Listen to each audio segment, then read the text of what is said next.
Is there enough space for everyone? Wow, it's a packed house. Really good to see. Welcome, everyone. I am Christina Fernandez. I'm a mother of two sensational boys and a parent here at Waterloo Region, in the Waterloo Region. Our boys are currently in the publicly funded school system, which is a question I get a lot, and I'm getting better and better at answering that just because of all of the incredible things God has done. But we have had experience with hosting a pod and doing kind of a hybrid approach as well. And next year we're going to be doing a combination of learning as well, so we're really excited, and I'm always open to talk about that. But I think for me, I'm probably more excited than anybody in here to listen to the expertise that we have today, honing in on homeschooling and pods. And like I said, it's a packed schedule, so we're going to get right to it. I'm curious, how many here have attended the open house in January, the school options open house? Okay, good to know. Nice, okay.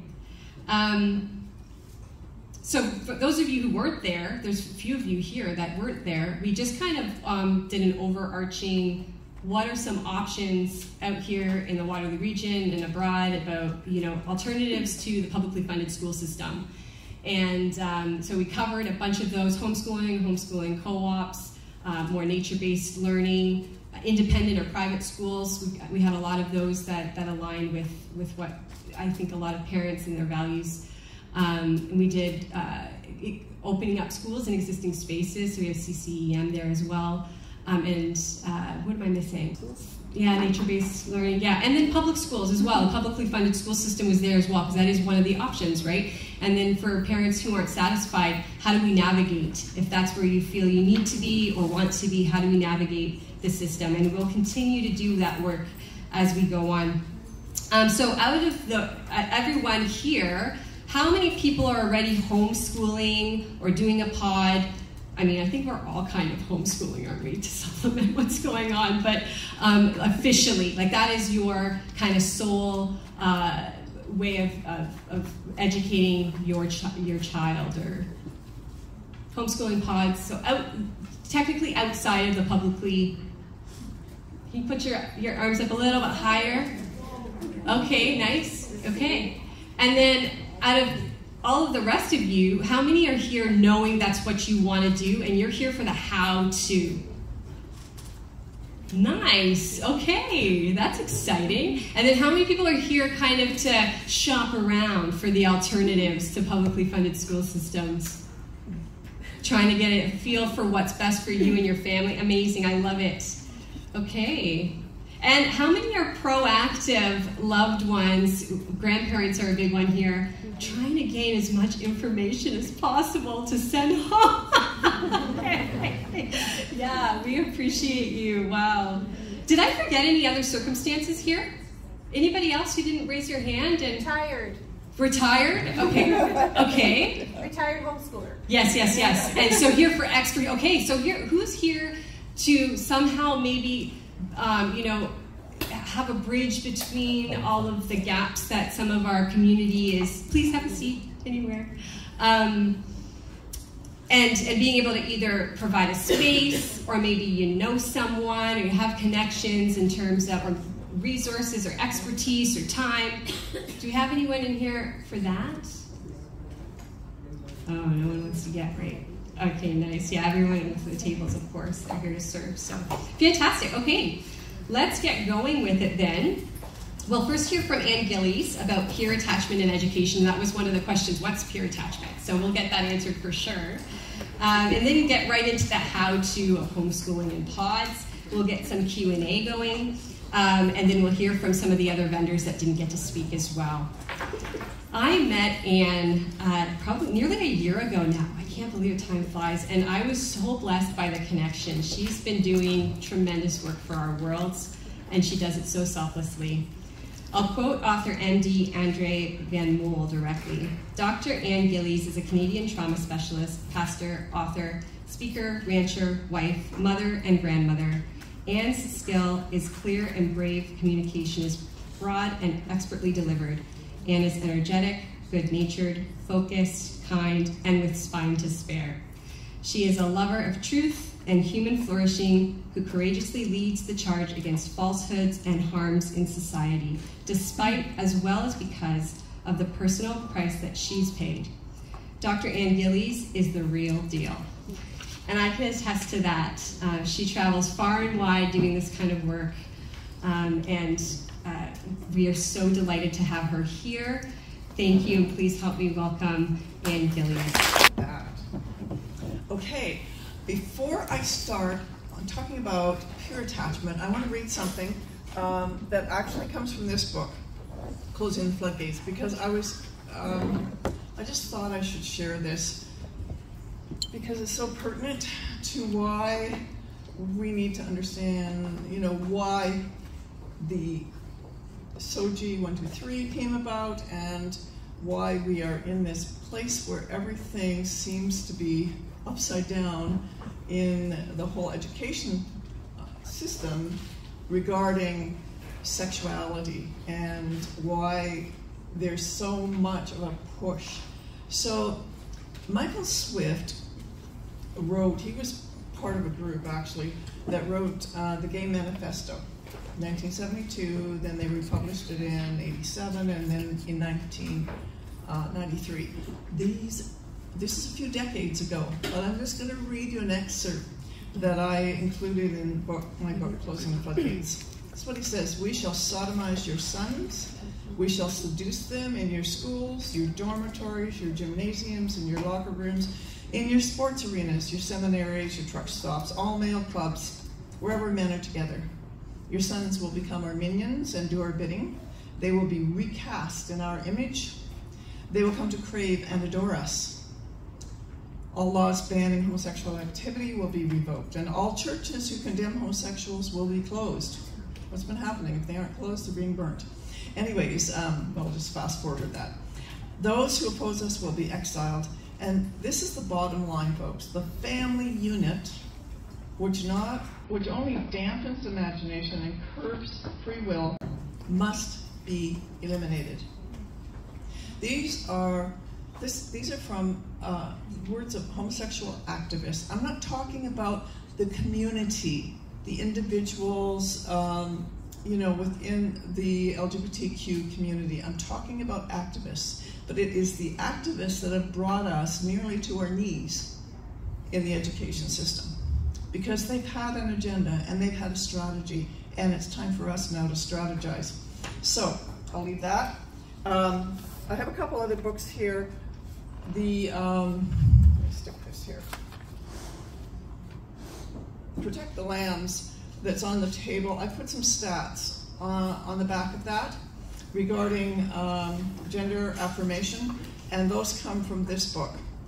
Just so you have something you can take with you if you haven't seen that before. And I also wanted just to mention this. I'm not here really to sell books, but I want to inform people. This is a children's book. I would say age 9 and up, but parents should be reading it. Our pastor said, "I thought I knew everything after reading all your other books." And he said, "I love this book." He felt more informed after reading this one, so who knows. But we need to understand at a deep level what's happening for our children. So when I talk about the impact of pure attachment, okay, so I want to talk about pure attachment, and that is really when, let's go to the next one. Those are all things. It's the bonding of children to their peers. So instead of bonding to their parents, children for the last several decades have been bonding to other adults, and more recently to peers. Other children a little bit older or even the same age. It replaces the traditional parental authority and love and with peer influence. So think about that. Children influencing children is like blind leading the blind. Pure attachment embraces peer associations in order to receive instruction, modeling, and guidance. It's dangerous. Let's talk about the decline of parental influence. After World War II, well, pre-World War II, adult attachment was the norm. So mom to child is a deep bonding experience, and out of that bonding experience, researcher and medical doctor John Bowlby developed attachment theory, which really is kind of an undergirding model for so much of psychotherapy. It's a tremendous theory, and you know what? I totally believe in it. I believe we are created to attach to God, relationship with God first and foremost, attached to one another, our spouse, and then our children. And it's a deep, deep bonding. Parental authority, pre-war, was primary. That doesn't mean it was always right. I'm not suggesting parents did everything right, just so you get that through your mind. But children looked to adults in their life for guidance.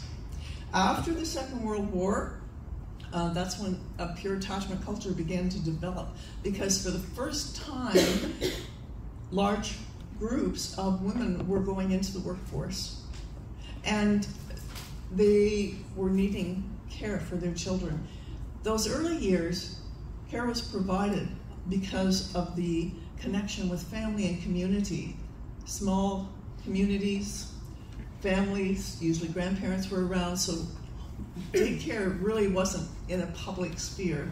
So, but what started to happen is the replacing of the adult source of nurturing with the bonding of peers, right? Kind of from early years. I'm going to keep going because we want to get through this.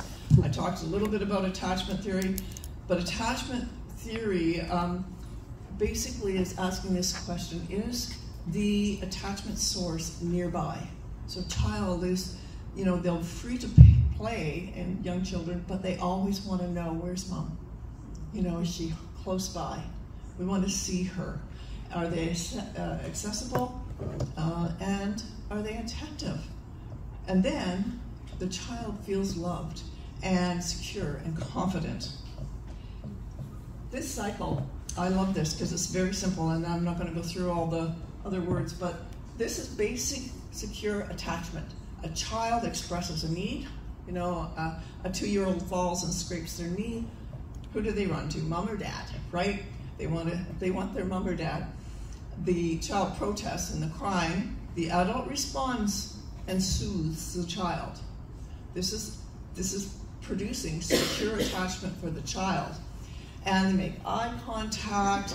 They satisfy the need of that child in the moment. And the child relaxes, trust develops. This cycle continues minute by minute through the day, through weeks and months, and it develops this trusting, loving, caring relationship. Insecure attachment looks like this. Child experiences need or discomfort. They protest, cry, yell, whatever they need to do to get the parent's attention. Parent doesn't respond, or responds, not consistently, inconsistently. By the way, if you're looking at this and saying, well, I haven't been consistent all the time, don't worry. Good enough parent is perfect. I'm not talking about you have to be perfect all the time, but that you learn to respond consistently as possible. Child protests longer and louder if their needs aren't attended to. Parent gets upset, doesn't respond, and the child finally gives up. Rage begins to develop, and mistrust is seeded. That's the insecure attachment. You can't stay there too long. You're welcome to take pictures or whatever you want of that. But there are a lot of attachment voids in our communities and with our children. We have lost multi-generational connection, parent and their parent and grandchildren and grandparent, and the children have lost that connection. Families are divided, even in places of worship. When you go to church, does your family stay together and sit together on the pew? Do the children sit with you? Probably not. Most churches have, Sunday school, and we send the kids off one place and the parents go another place. That is so typical of how we are not incorporating children with us. Now, I'm not saying whether that's good or bad, but I think there needs to be a little bit more connectedness.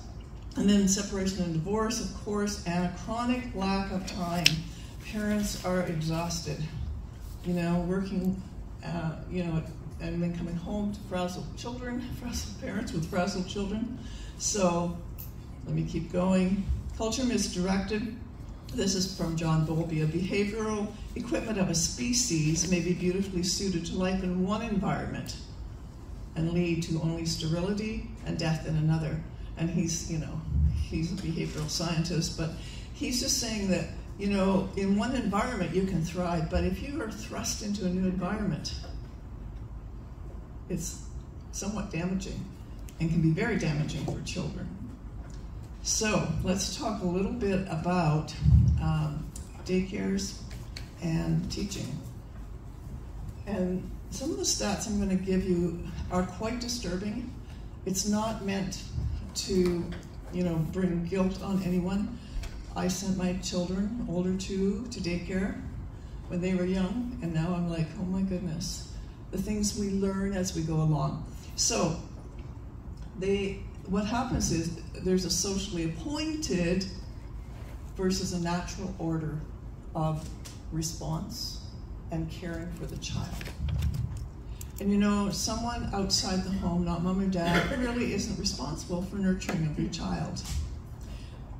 The daycare worker, the teacher, replaces the parent, and the child isn't always understanding how to switch that role.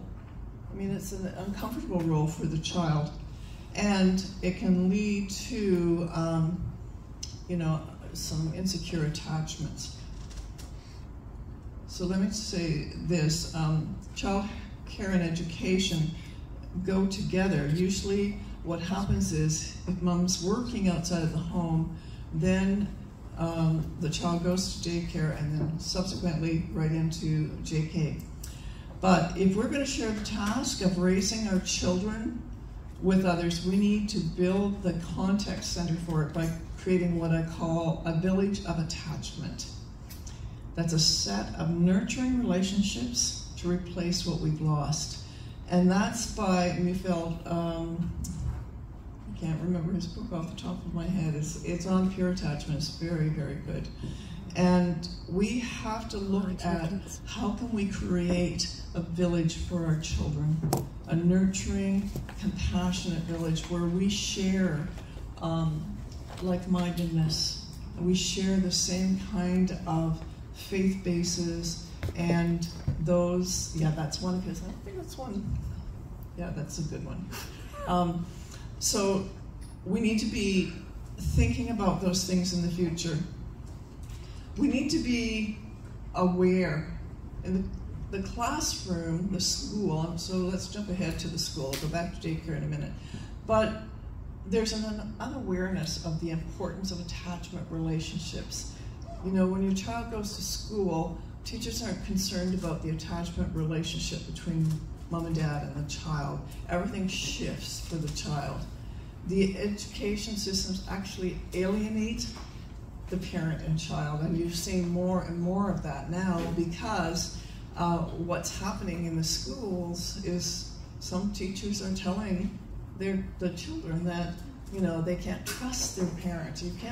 You don't want to tell your parent, that's fine, we'll hide that from the parent. Never before have we experienced something like that, really hiding things from parents in the public school system.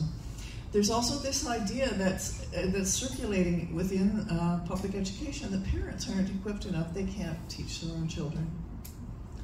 And I totally disagree with that. And if you don't feel equipped in one area, there's somebody next door who will be equipped. There are other parents that join together. That's why we need a village. That's why we need community and to build it.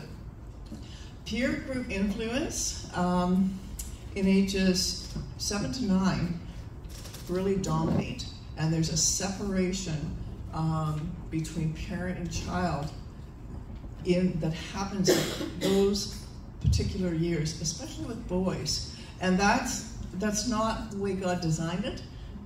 God really expected that we would be parenting our children till they are kind of out of the home. But public education has really changed that. I'm going to tell you a little bit about daycare.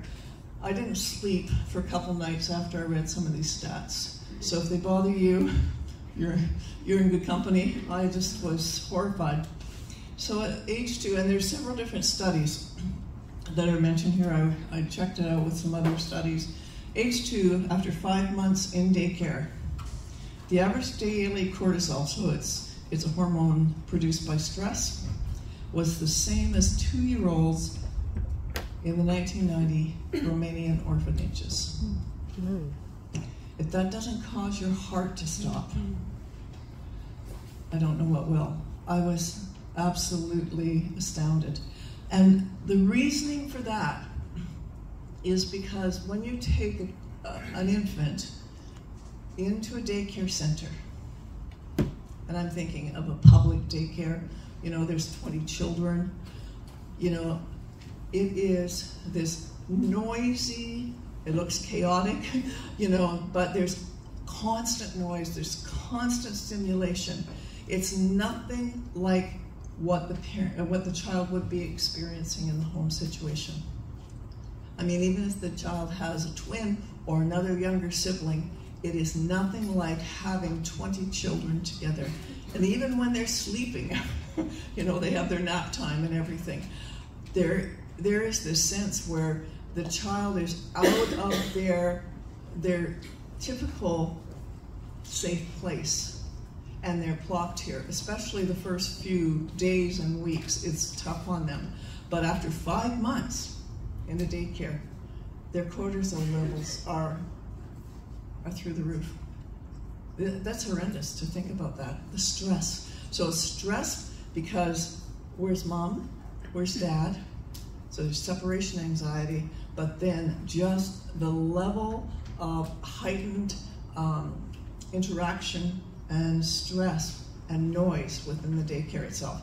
At home daycares, so age 3 to 4.5, the increased cortisol was in 63% of the children. So even home daycares, because home daycares often have several children, right? And it's stressful for children to be away from their parents. Girls exhibited anxious and vigilant behavior, watching behavior, and boys became angry and exhibited aggression that they hadn't had before. So there's a sex difference with the children. The impact, so, you know, some parents, I mean, because of their work situation and travel, they drop their children off early in the morning. Excuse me. The children are awakened from their beds, sometimes taking pajamas to daycare, and then they spend 8 to 10 hours with strangers. I mean, they get to know who they are.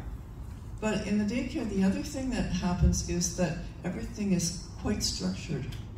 They have some playtime, but this is when you stop that. This is when you do this. Everybody has to be structured. And that's not like home. It's just not. That freedom to come and go is lost. What they found is mild neurocognitive impairment coming out of daycare with daycare kids. Attention and social deficits. ADHD is higher. Impulsivity and attention. Illness, physical illness, and that makes sense. You know, when you have a bunch of children together, one gets a cold, you know, it goes through the whole daycare. But physically, over the long term, their health is compromised. There's a decreased learning ability. Now, we would have thought the opposite, right? That because, you know, some daycares, we're going to practice reading, or we're going to do. No, there's a decrease in learning ability. And children before 3 are really not, they can learn things, but to be teaching them, you know, their letters and stuff, they need to be children. We push our children into so much so quickly. And so there's a lot of things that go on here. Psychological disturbance, and of course, I talked about being rushed out of the home in the morning and then picked up by frazzled parents at the end of the day, right? The children are exhausted or hyper. They're either ready for bed or they're just going, and the parents are tired from working all day. It's so difficult. And to find how to navigate this is going to be even more difficult. So Noise exposure, I'll just go through this quickly. How are we doing? Faster. So, sometimes parents think, it's easy just to leave the TV on for children to watch TV, but, apart from the programming, just the noise itself is not healthy for children over a long period of time. A little half-hour show, good, but all day long, we need to be very careful about that. The other thing about daycare and noise levels is it's harmful for their language development. And we think watching Sesame Street, or at least that's what my kids used to watch, I don't even know what they watch anymore, they're learning something, but it's been proven that it's harmful. And I'm like, really? How could that be? Yeah, there's lots of studies. The recommendation in the home for children is 35 dBs, and I don't know anything about sound. My son said, oh, Mom, that's hardly any noise at all. So I decided that I would look at it, and 35 dB is like a little bit of rain, like a light rain or a fan. I'm thinking, oh my goodness. But that's what's healthy for children. So all the screaming, all the yelling, not good. Let me show you this decibel scale. So when psychologists are saying 35 decibels, they're really suggesting we keep our homes very quiet and peaceful, and children don't need all that stimulation. So even a hairdryer, 90 decibels. I thought that was interesting. I mean, this is just giving you some facts. It's not saying, oh, we've all done it all wrong for so long. But it's just a matter of saying, how can we reduce the stress level for our children? Even if they aren't in daycare, and even if they're just needing to, de-escalate. There's something about peace. Think of how God created and how beautiful it is if you're out in the bush, out in the forest, and how peaceful it is and how it restores your soul. Well, it's the same for our children. And we don't get very much of that anymore. We need to. Smartphones and social media, I won't stay too long on, you know that. The stats are out there. If your children don't have a cell phone yet, don't get them one until they're in their teens. I know that's a fight, but it's really going to be important for their own mental health. Lots of stats to say about the increase in anxiety, depression, self-harming for young girls. So off the scale compared to what it was, 15 years ago.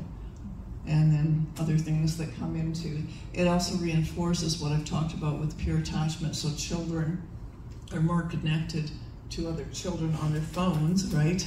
They're so connected to what other people think about them and say about them.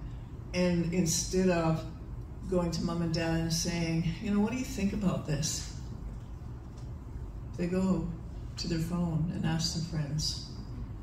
And that's one of the biggest reasons for the breakdown that's happening in the family.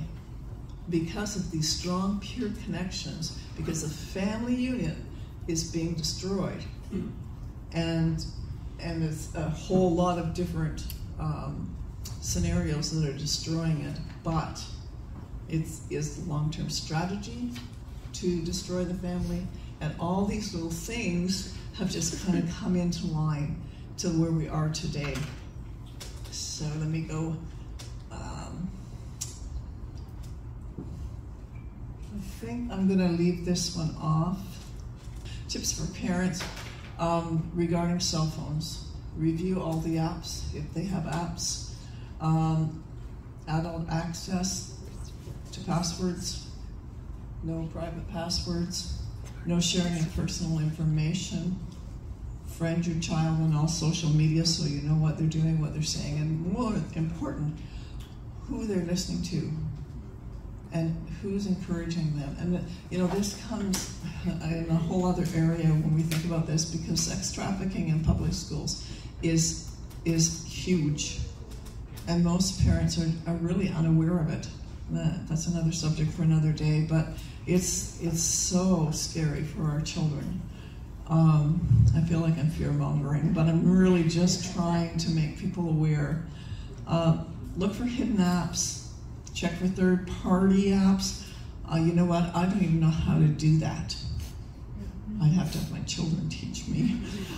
Set privacy and security on all apps. And, you know, just encourage children that do have cell phones, you know, in their teens, to be very aware. Think before they post. So there's a lot more smartphone bans coming now. I know even in our region, they're restricting cell phone use at schools, which I'm encouraged by. So that's really good. It's interesting because there's a greater improvement in young girls when there's, you know, some boundaries on cell phones. But there wasn't an improvement with boys. They are not as impacted. And I think one of the reasons is because girls have that longing, deep longing, you know, to connect very strongly with their peers. And so it's really important for them, more important than guys. So I'll just go through this very quickly. The symptoms of pure orientation, that connection with their peers, that strong connection that supersedes their parents, high susceptibility to emotional wounding. And that's why the stress levels for young girls are so high, because they are being emotionally wounded by their friends almost on a daily basis. And they're being encouraged to do things to attract attention and the things that cross boundaries for them.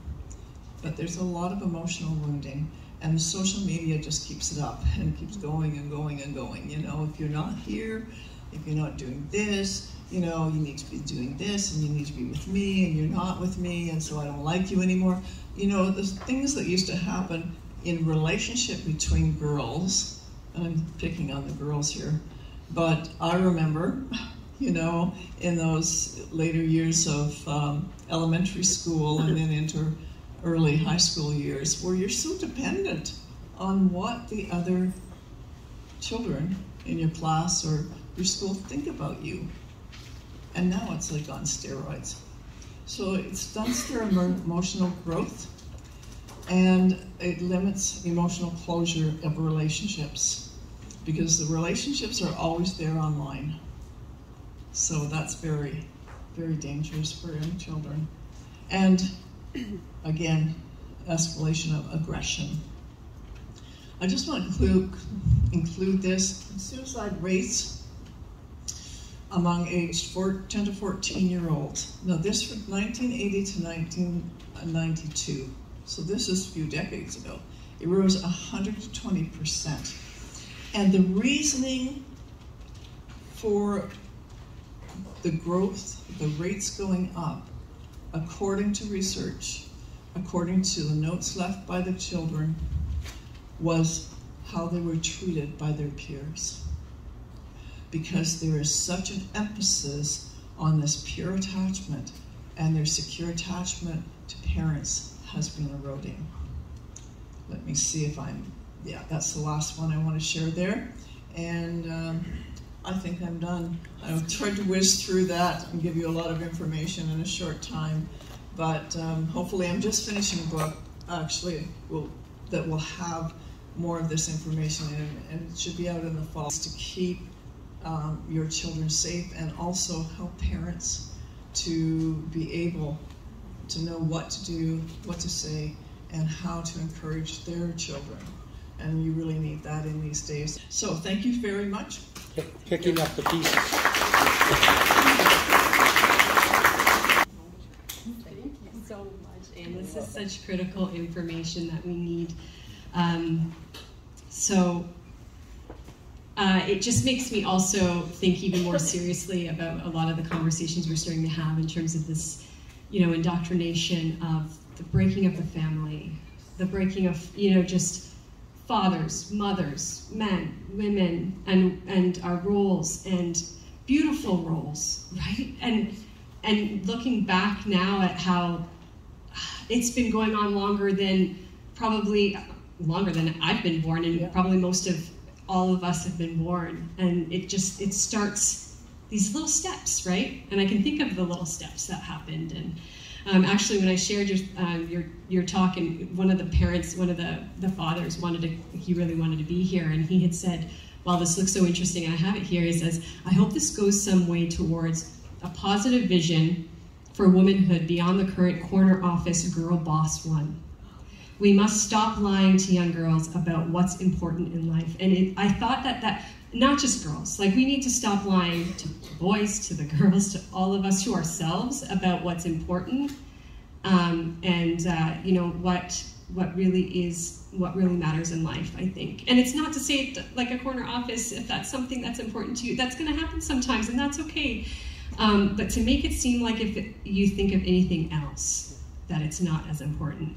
Anyhow, I know you're here for the logistics and the how-to, so let's get to that. We can talk, and your talk we can have all these different sessions on it, and I thank you for your intellectual, your spiritual courage, your intellectual courage. Thank you so much, Anne. All right, so we're not going to be taking an official break because of how crammed everything is. But please, excuse yourself as you need. If you need to stand up in the back of the room, please do that. The bathrooms, if you haven't found them already, are just through here on the right of the entrance. Please go grab some coffee if you'd like tea. We also have, everyone came in with a raffle. So we've got some incredible prizes, including some of Anne Gilly's books, 3 of her books. We also have a lovely cup and gift certificate to Starbucks that Laura Lynn has given from CCEM. And then the Learning House also gave 2 gift certificates, $50, and a cute tote bag as well. So, for those of you who want more chances to win, there were people who graciously donated at the last event, which is very helpful. We're just doing this for awareness, and we're not taking funds other than to try to do more of these and to be able to do them sustainably, and then hopefully build schools as well. That might go towards that. We do FOIs. Printing costs some money as well. So if you're able and you want to donate anyway, raffle prizes are a good way to do that. Okay, and since I'm here on the donation part, another way that we are able to do the things we do are when people are able to offer in kind ways that they contribute. So if they do printing, sometimes they give us a discount, or they give that in kind. The space today, right, and some of the other events that we've hosted, when we're able to get that in kind, it's always so helpful. But what I'm asking is to help those who help us, right? Help those who help us help you. And so we're all about knowing where your money's going and getting to choose where your money's going. I don't know if anyone else is feeling that these days. So if you want to give to the church so that they can continue to help, we hope that they actually get more funds from your donations than they would have if we paid for this space. So, and that just makes them be able to do that for us more often. So we're really thankful. All right, without further ado, let's get all the panelists up here, and so that we can start talking about everything homeschooling and pods.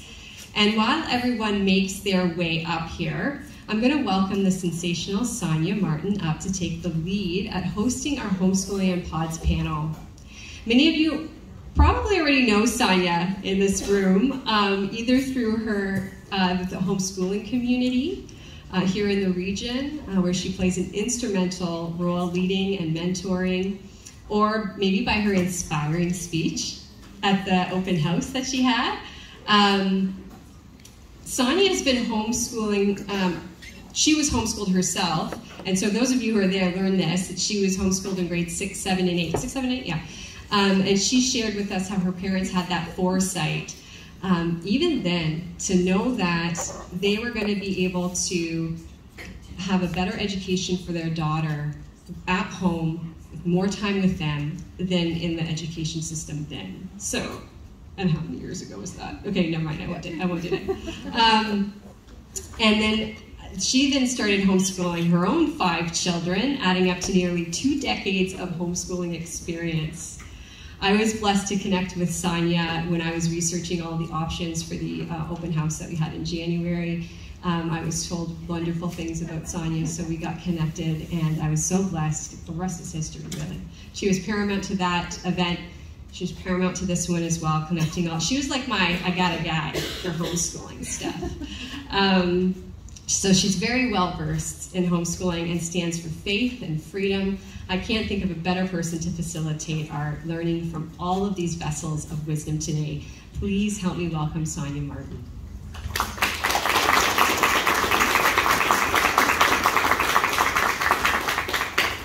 Thank you, Christina. That was much bigger than I needed to be introduced. Thank you. But at least I know you were listening to my speech back in January. So yes, most of you know you. There's a lot of familiar faces for me out there. So for those that don't know me, I am from the Waterloo region here, and as Christina shared, been homeschooling for almost 20 years. Our oldest being 22, and our youngest just going into high school next year, so 14. And I was one of those parents that said I would never homeschool through high school. And here we are with the baby going through. So it's, the world has changed, our education system has changed, and we take 1 year at a time and let God lead and direct us, and so here we are. And it's been amazing to me how our world has just opened up, and more people are inquiring, what else can I do from the public system? So we have some great speakers to help us walk through that today. The first one, and I don't even know a lot about this, is Laura Page. She's the director for Classical Conversations Canada. And she's going to just chat with us today about teaching with confidence. I don't know a lot about the classical conversations, so I'm interested to hear this, but it is kind of a mode of teaching. It's a curriculum, it's a different approach to teaching. In the homeschool world, there are so many approaches. It's not a one fit for all, it's not a box. You find what works best for your family. So I'm hoping that Laura can maybe touch on those points, and maybe some of you would be geared or lend to what she has to share, and she has a table there that you can talk to her afterwards. So Laura, come on up. She lives in Tapleytown, Stony Creek. Her and her husband have recently renovated a church building, and they actually use that site for their home church, homeschool programs, and also as a residence. They've been homeschooling their kids since 2006, so she comes with some great experience, and I'm just excited to hear you share more.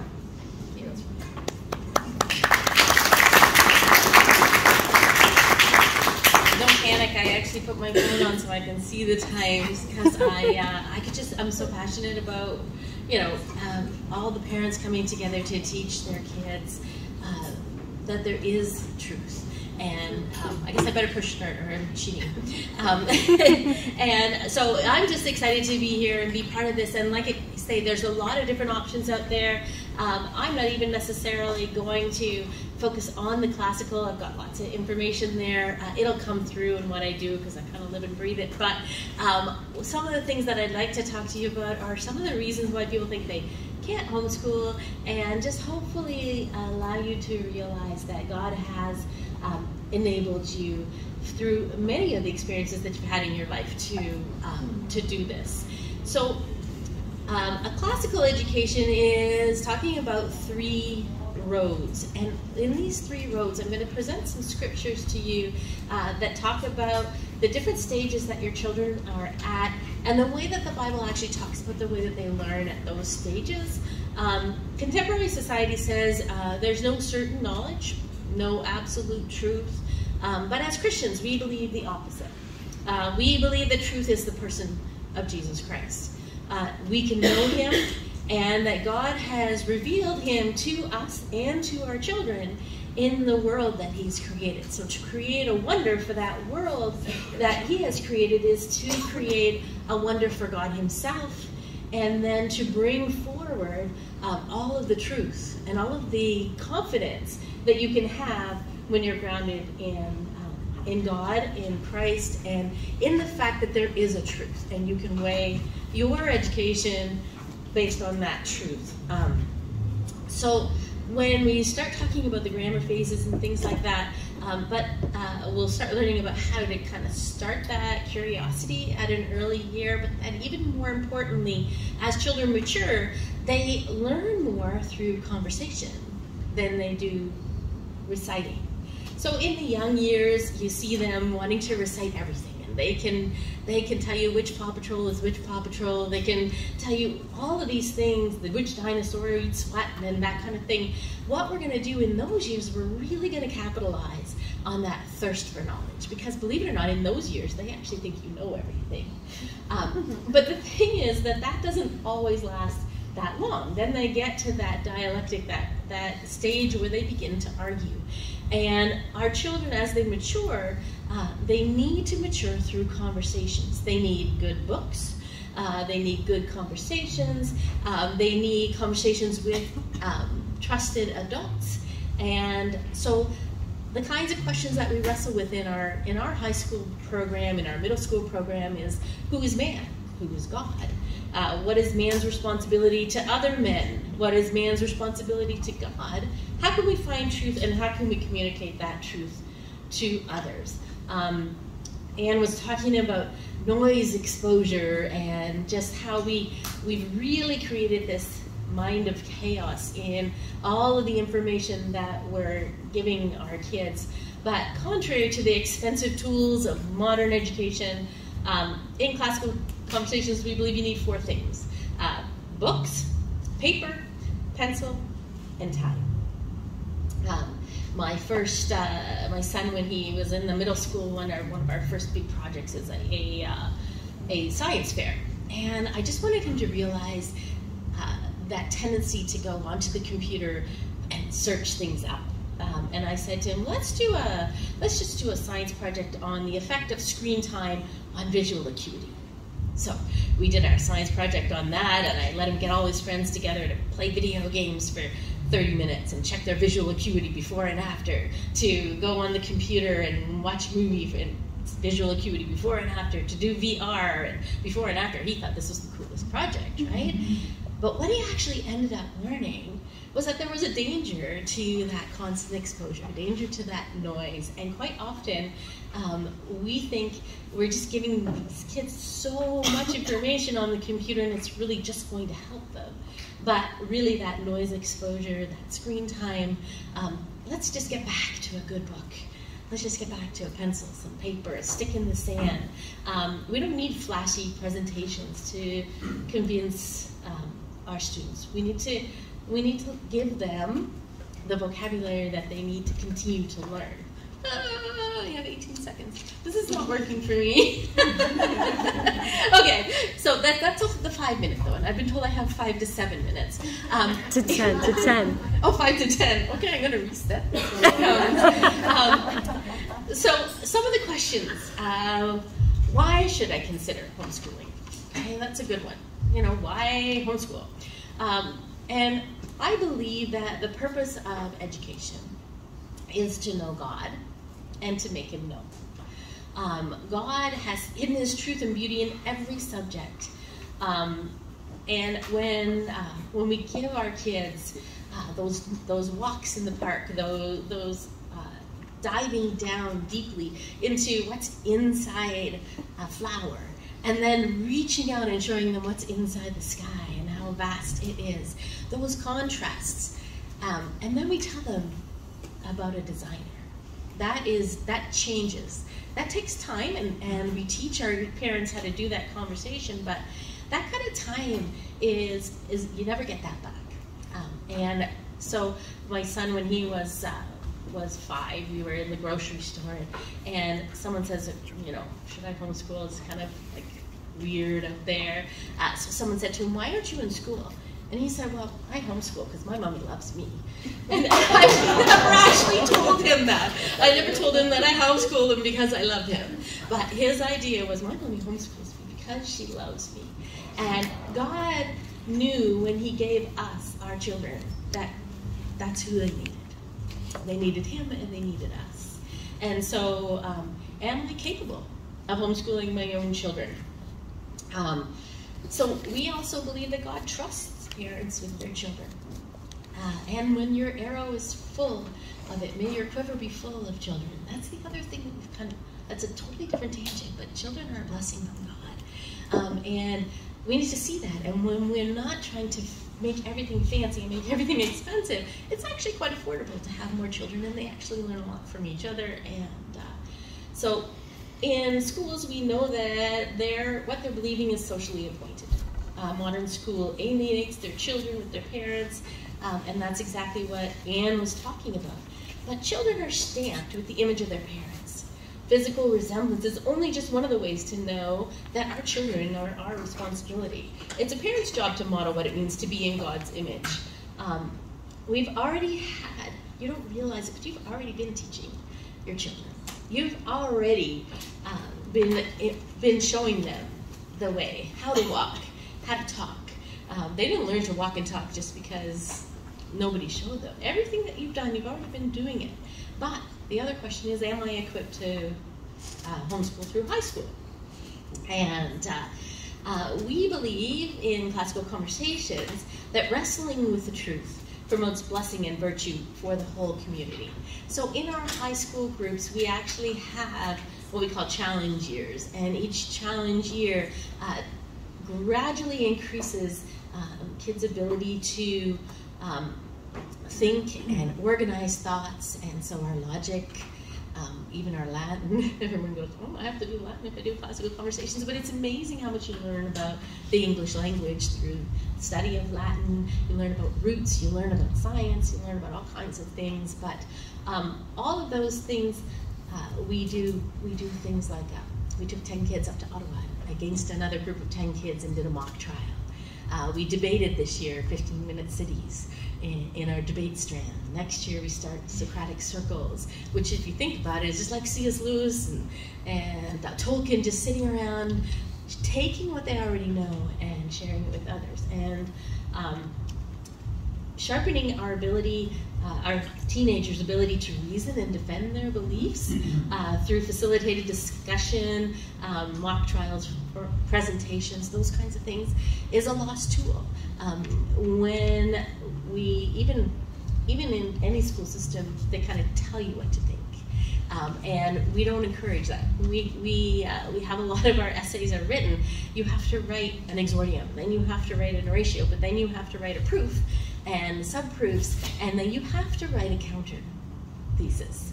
And in your counter thesis, you have to say, I know people say this and this and this, but I believe this. And our students will start, they'll do a topic, and then kids in the class will say, you know what, I was totally on the other end of that argument, and you have completely convinced me. And when we did our debate, it was really hard for the kids to have to present something, because they had to present both sides of the debate, but then they really got to see how that works. So I'm really well on the time. Am I the best educator? We believe that education is the responsibility of the family, but with support from fellow believers.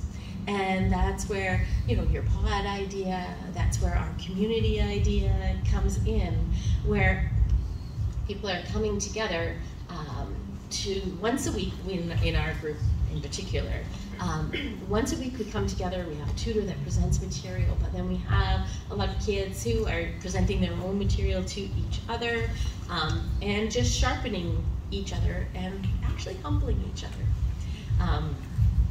One of the ways she was talking about emotional wounding, noise structure, obsessiveness. My one son, last son, has a lot of noise issues. Like he can't concentrate with noise around him, so we would not have done good in the school system. And he also processes differently, and sometimes he can be a bit obsessive, so he's a little bit weird. And we started our Challenge A year with a little autobiography, and one of the questions, I just gave him his, and I'm like, you can fill this out. He said, I'm stuck on one question, Mom. I said, I can be stuck on a question, it's an autobiography. He said, well, the question is, what's something unusual about you? He said, I can't think of anything unusual about me. When I was 12, I could have written an essay, or even a book, about what I felt was unusual about me. And so I said to him, well, let's see. You are 12 and you have 4 nieces and nephews. I said, that's unusual. Perfect, Mom, that's what I'm gonna write down. But that's all he could think of. And honestly, you are preserving the hearts, you're preserving the souls, you're preserving the faith, and you're preserving their love for you and for God. When you take the time to read the good books, get out pencils, get out papers, and start conversations.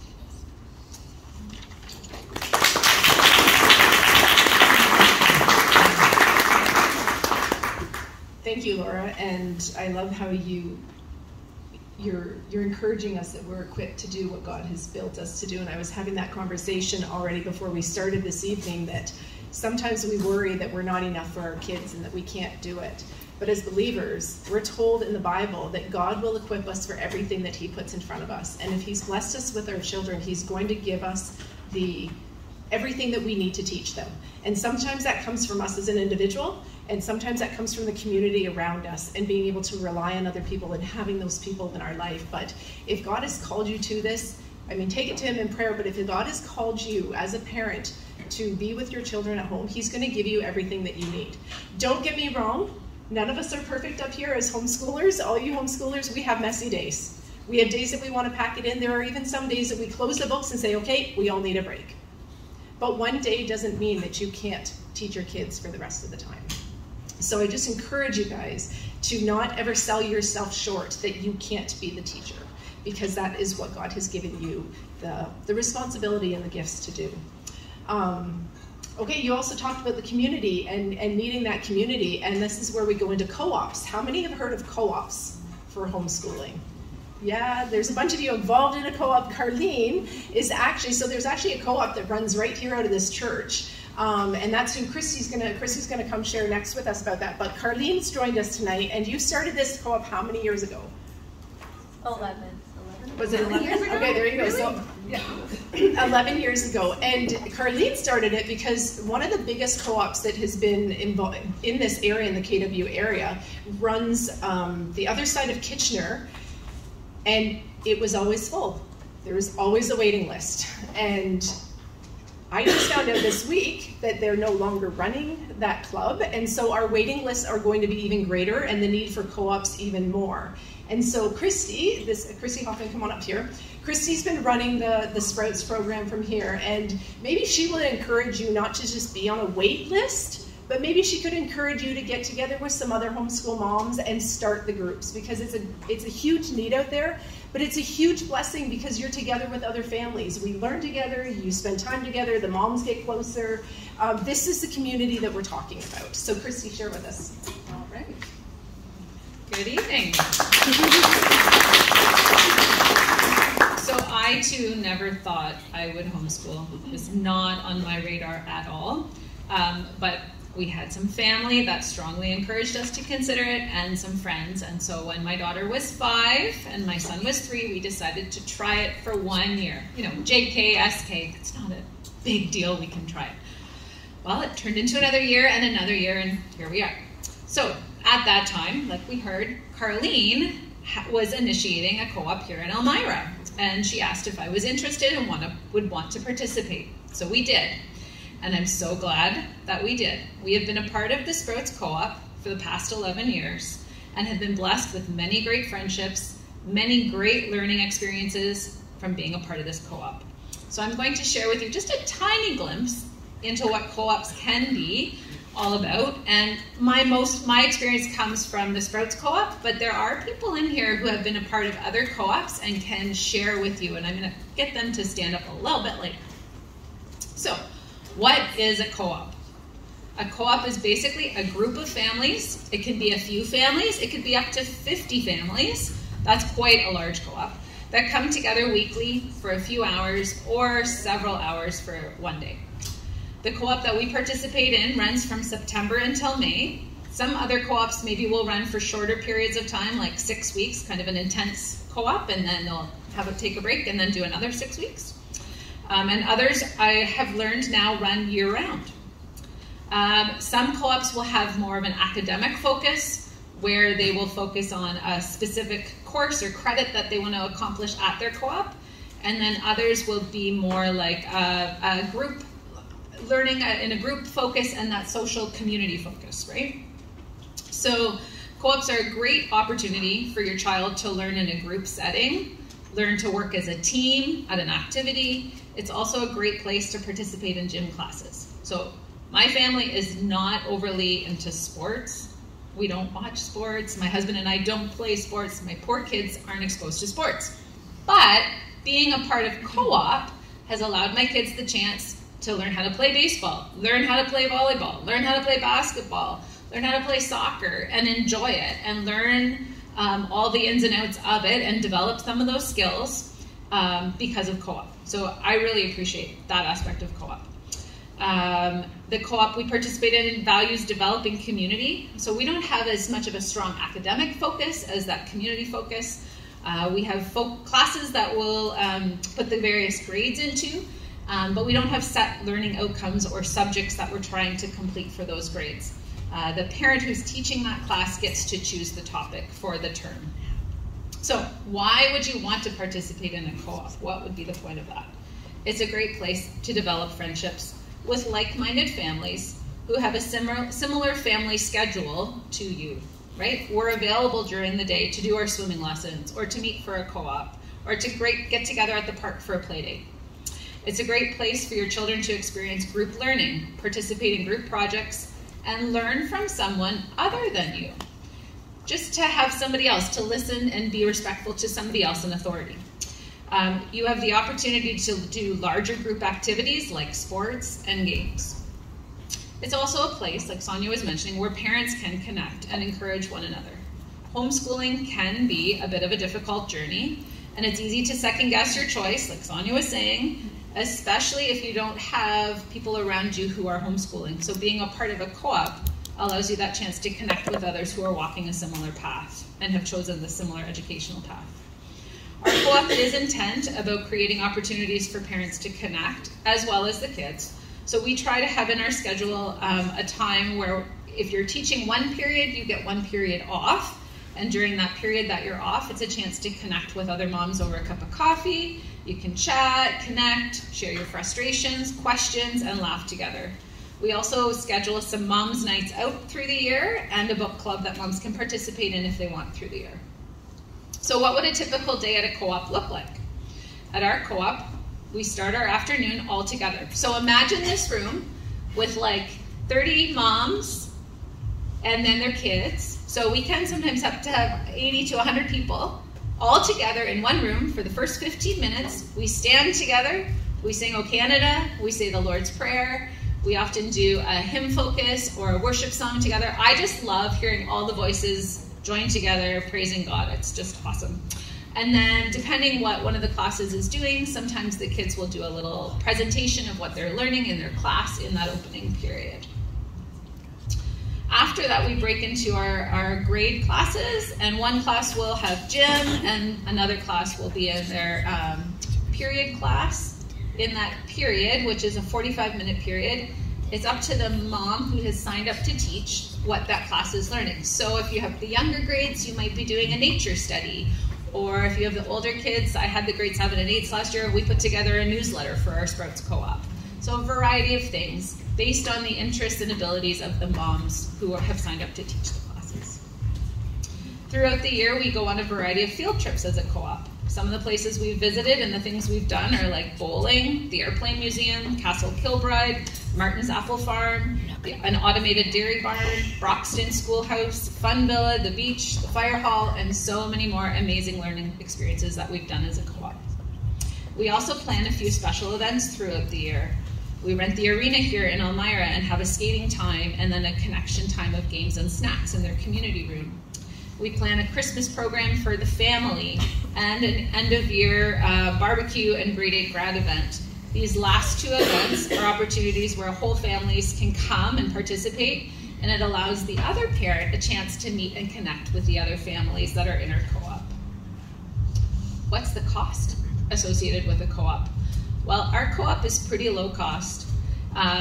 Sometimes you might need to pay for a place to meet, and we also get insurance. You also might want to purchase some supplies. for your classes. So for our Sprouts Co-op, we budget for a year, and we include these expenses for special events like renting the arena and our family events. Some co-ops will choose to pay a teacher to come in if they're more of an academic focus to lead a class, so those might add an additional cost. At Sprouts, we currently charge $60 for a student, up to a maximum of $180 for a family. So this helps us to cover our costs for the year, and we plan for 30 families in our co-op, and that covers everything. If you want certain opportunities for your kids, like a co-op, you will need to get involved and help make it happen. Co-ops are cooperative. You work together. Everybody pitches in to make it happen. In our co-op, parents are involved in the classes each week, and we have other responsibilities that parents sign up to for, like planning field trips, setup and takedown of events, or our weekly event. When Sprouts started, I was new to homeschooling, so Carlene and a couple other moms who were more experienced in the field, they were leading it. And then after a few years, I stepped in and was part of the planning team, and I've been involved for the last 8 years. I've met some amazing moms over the years on my homeschooling journey through co-ops who see an opportunity and that, sorry, I'm going to start again. I've met some amazing moms over the years on my homeschooling journey who have seen an opportunity that they would love for their kids, and they look for ways to make it happen. Just like this co-op, like Sonia said, Carlene saw a need, and she saw about to make it happen. It wasn't maybe in her realm or her sphere of desires, but she saw a need, and she went and pulled in people who could help her make it happen. And it's been running for 11 years. Another friend of mine heard about a Lego robotics competition and a league and wanted that opportunity for her son. So she made phone calls, found out what needed to happen, and she made it happen. She doesn't have a robotics background, but she didn't let that stop her. Her son and 3 other boys and enjoyed an amazing year learning together, preparing for this competition, which saw them competing against teams from all over the region. They had an amazing experience and even won an award at the competition. All this happened because one mom saw a need and an opportunity, got involved, and made it happen. I've recently met with 2 moms who are interested in our co-op, but because we have a waiting list, they decided to take the plunge and start a new co-op. I'm so impressed by them and their desire not to just sit and wait for something or someone else to make it happen. Don't be afraid to get involved, reach out, ask questions, make phone calls. Our kids are worth our time and our energy. What is God calling you to do? I'm happy to chat with anybody afterwards about co-op, and I'm going to ask anybody in the room who's involved in a co-op to put your hand up and wave. And I know there's a table full of people. Yeah, good. So look around, those people that have their hand up, ask them. Tell me about your co-op, or tell me what you love about co-op. There's a great amount of information and resources in this room. Mm-hmm. Thanks.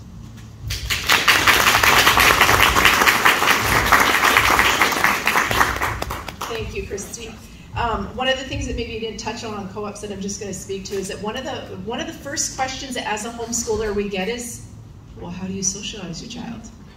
Co-ops is a wonderful answer to that because you are with other kids, they make friends, you connect as families, and so if you're worried about the socialization when you're homeschooling and the community, find a co-op. Get together with those families and start one. And we'll talk about co-ops a bit later on as we get into high school because we have also started high school co-ops in the area too, so we'll fill in information on that. But yeah, the second question that we get a lot, so if it's not how do you socialize your child, it's how do I know where to start? What do I use?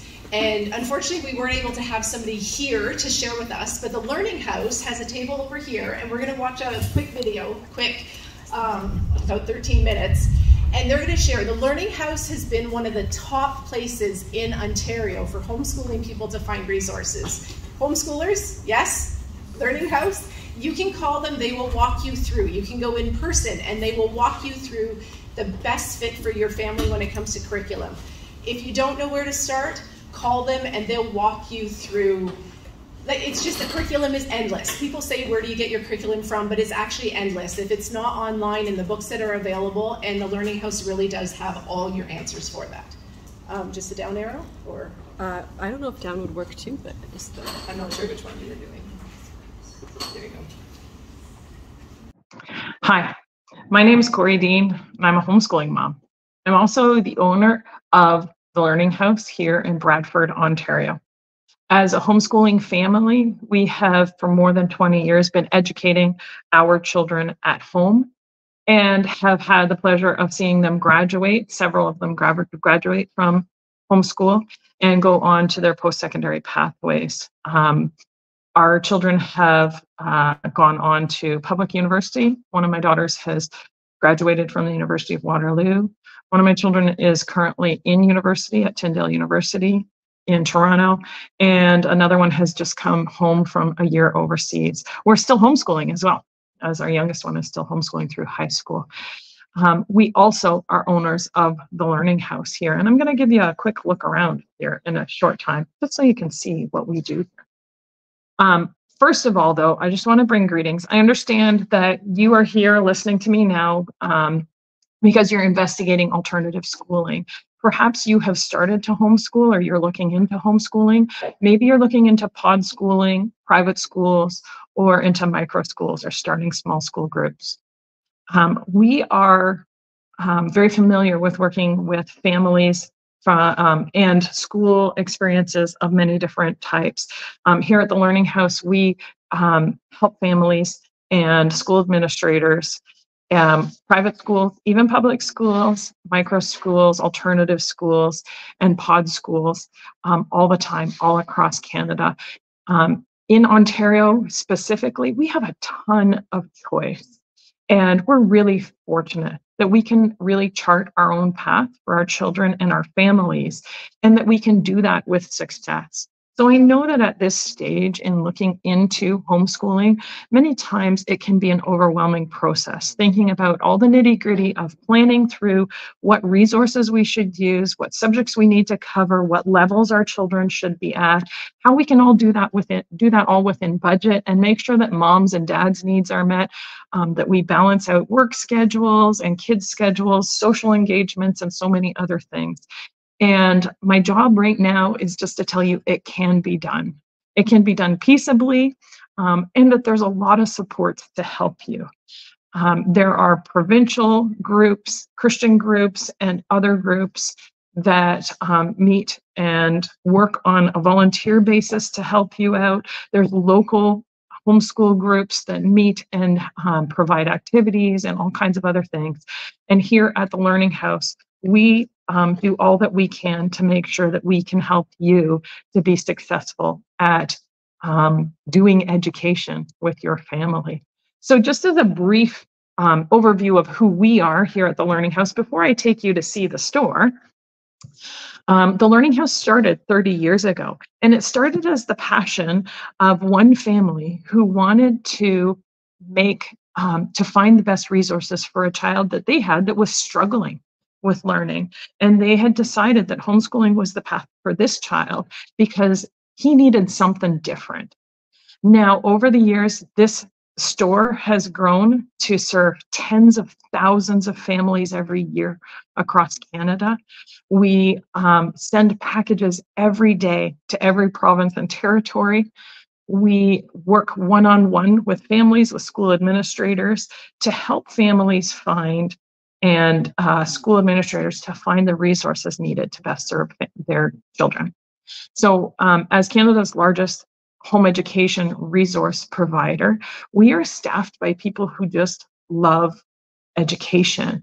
They love Christian education, they love home education, and we supply both physical and digital resources.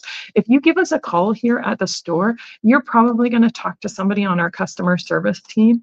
And by and large, those folks who are on our customer service team are moms that have homeschooled their kids, moms who are homeschooling their kids currently, they're homeschool graduates, and some of them even are homeschooled students still themselves.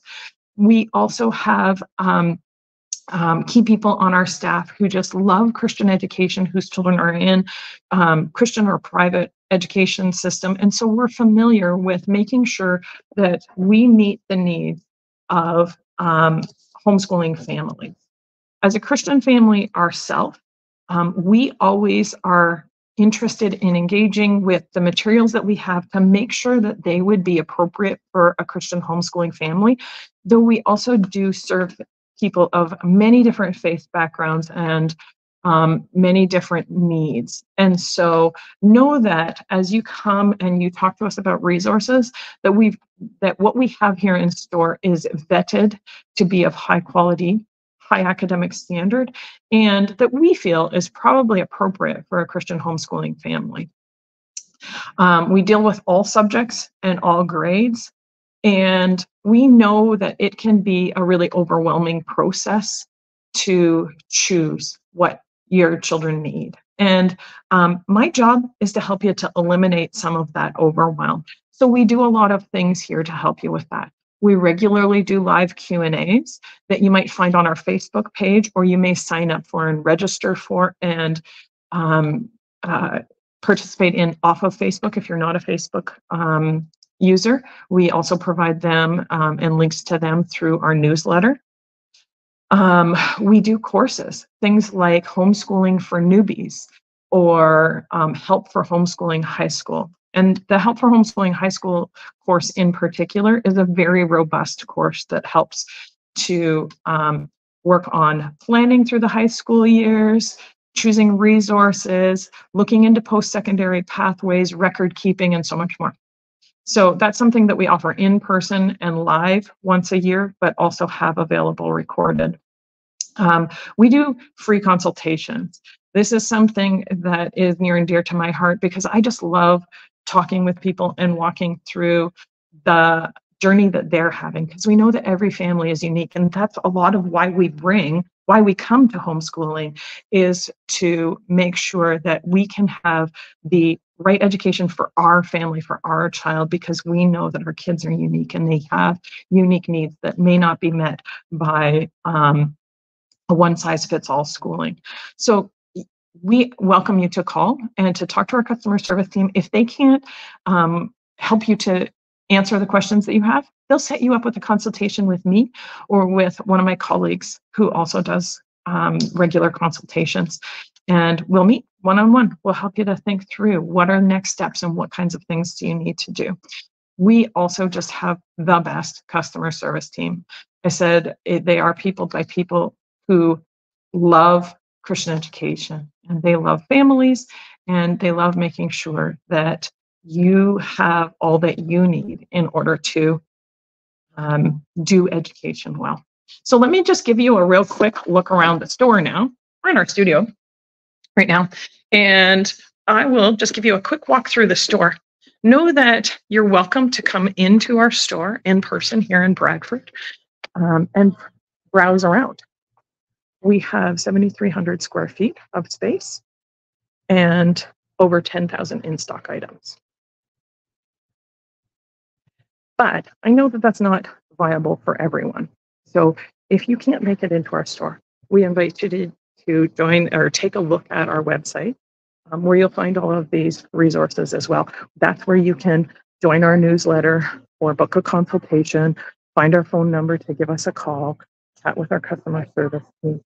But if you have a chance, come in and visit. If you don't, let me give you an idea of some of the resources that we have.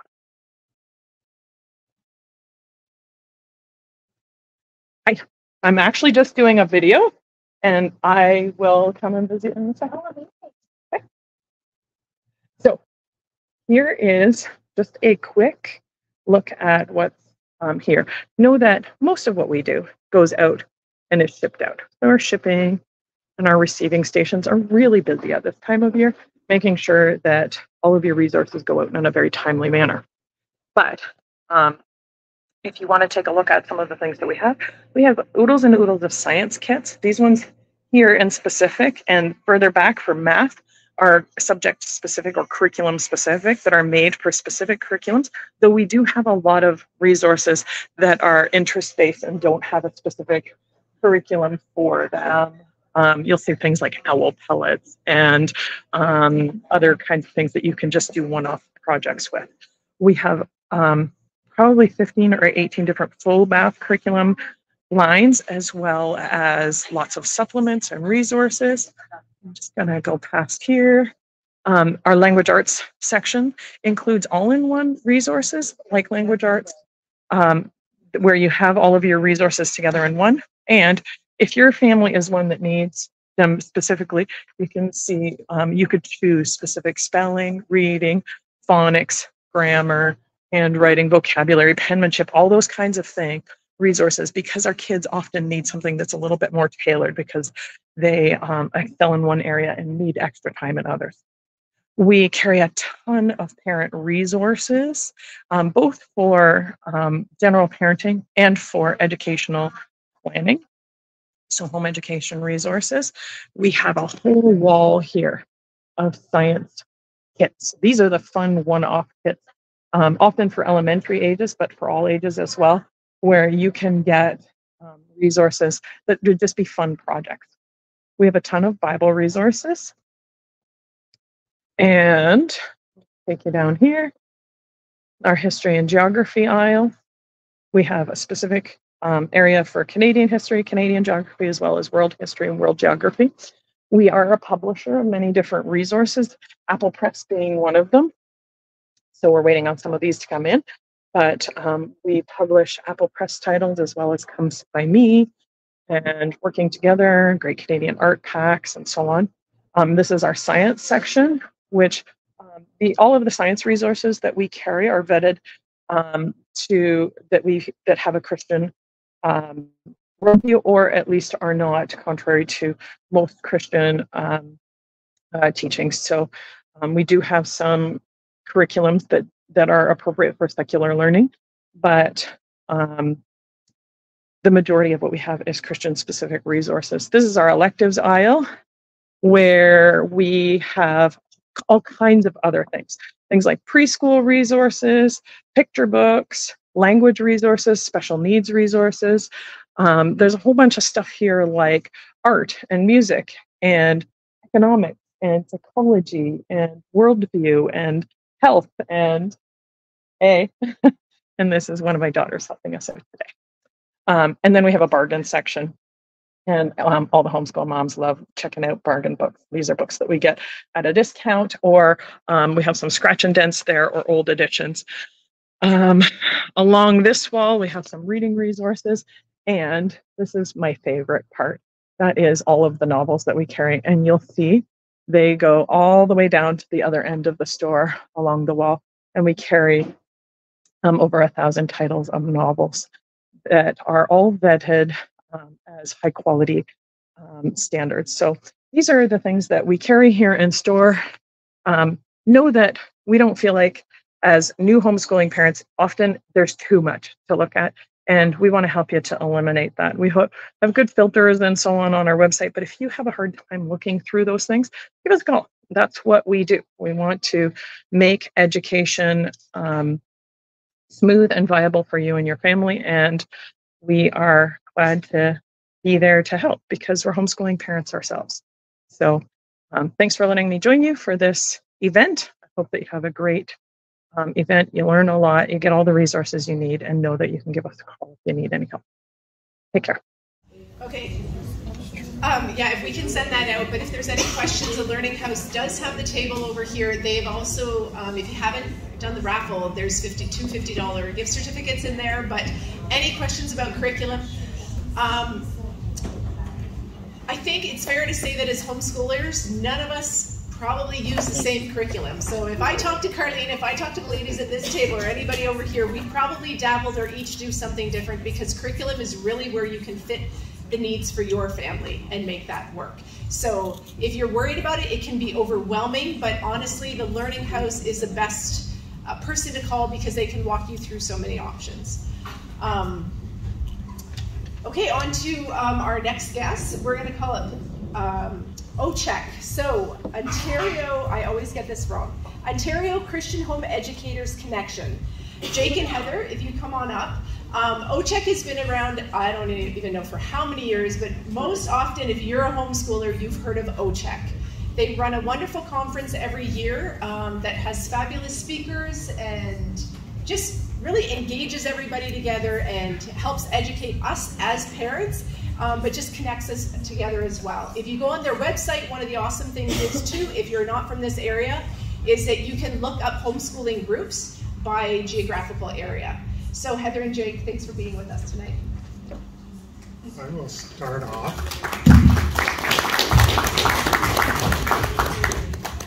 Our homeschooling journey started when our eldest son was 6 months old, and our pastor said, "What are you doing on this Saturday? There's a homeschool conference." That was in Kitchener. And we said, well, we've got a free Saturday, but what's homeschooling? So we had the free Saturday, we went, and when we walked out of there, we looked at each other and said, this is for us. And that was in 1984, so that dates us. And you talked about peer attachment. We had the good pleasure of being able to sit in on 8-hour seminar by Gordon Neufeld. You had a quote by him up there. And he asked a whole bunch of questions and then said, now does homeschooling or public schooling fit this best? And every time homeschooling won out. So I wanted to ask one more question. Who invented the family? Anybody? And? Our Heavenly Father. Who invented the school system as we know it? Man, it was actually the Austrians. So, would you rather have your children in God's invention or in man's invention, I guess is a question that we ask from homeschooling. So I'm going to start a little bit.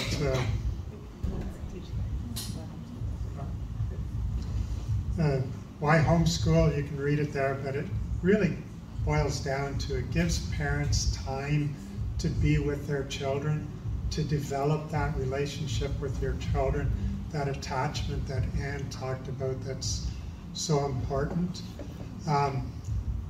If you look up teaching, training in the Bible, homeschooling will be the closest thing you come to there. As Sonia mentioned, you can customize your teaching style to the child's learning style. Tutorial learning, empirical studies show it works. And it promotes the family as a cohesive unit. It's going to be work for sure, but the earthly rewards, so even neglecting the heavenly eternal rewards, the earthly rewards in terms of family cohesiveness makes it worth it. So yeah, it's effective, there's academic success. Children continue with that curiosity. You know, we're all born curious. That's how children learn to talk, walk, crawl. So often you hear that school kills curiosity, but in a homeschooling environment, you can keep that curiosity going. Civic involvement, you can read them all there. This one I really like. This is studied by children growing up in church, and they asked 18 to 38-year-olds what effects. So along the left are childhood effects, and along the top are the adult outcomes. And the more pluses, the more positively correlated it was. The more negatives, the more negatively correlated it was. So you can see the most positive correlations are strong relationships with father and with mother. Not surprising after we've heard what Anne said. Then homeschooling is positive, attending church is positive, and the way I like to think about it and categorize it is those positive ones are family or intergenerational interactions, and the bottom ones are same-age peer interactions. So homeschooling gives you the time to develop those relationships, and they're positive. So requirements for homeschooling: be a parent, trust in the Lord, or as R.C. Sproul Jr. would say, wait till sometime between 10 and midnight walk through your house, peek in every room. If you see any children there, check to see if they're your own children. If they are, you're qualified to homeschool.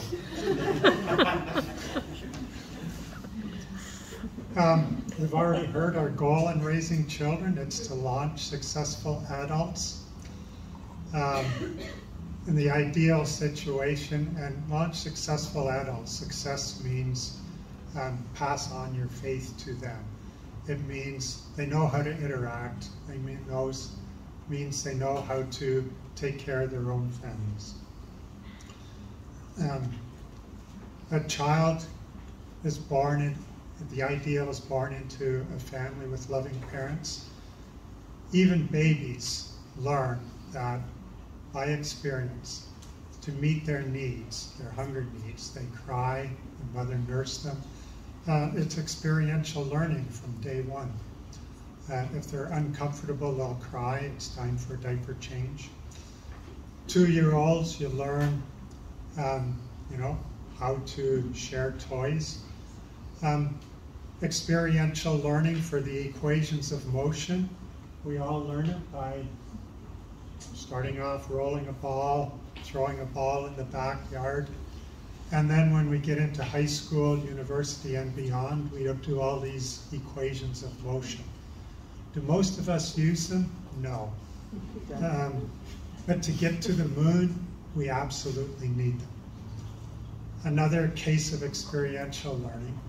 I'll show you the academics here, some facts. 20 stories high, almost a kilometer wide. Where is it? 2,400 cubic meters per second. What is it? If I give you a picture, it's obvious. So the picture, we've all been there. That's experiential learning. The facts, that's more academics, which we can look up but forget.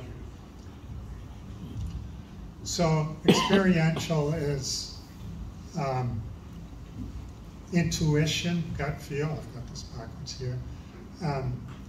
Academics is more like the equations of motion, learning the rules of grammar. We learn how to speak, then we learn the rules of grammar. For our first language, for our second language, it's usually the other way around. So just a little quiz. Playground, is that experiential versus academic? Professional baseball, throwing that ball, it's experiential long-term learning. Designing a gun, you're going to use the equations to make sure that barrel doesn't explode. But doing target practice, that's experiential again. Going to the moon, launching a rocket, race car design. But even with all these academics, PhDs need the experience to know which equations to use. So there's no getting around experiential learning. So the moral of this story is good academics requires a good experiential base. Doesn't make sense or not. That's as true for physics, math, grammar, anywhere you go, cooking. So dads, you're the principals by and large in most typical classrooms. The academic teaching is normally done by the mom. But when you take your children out to the backyard to play, or to the shop to do some woodworking, or to do an oil change, or whatever, that's all part of experiential learning. It's important. Part of dinner time conversations can be asking questions to your children to make their minds soar. And some of it's going to be silliness, and that's great. Some of it's going to be seriousness. And they'll figure you out. They'll figure out what's, but just that curiosity, making the mind soar.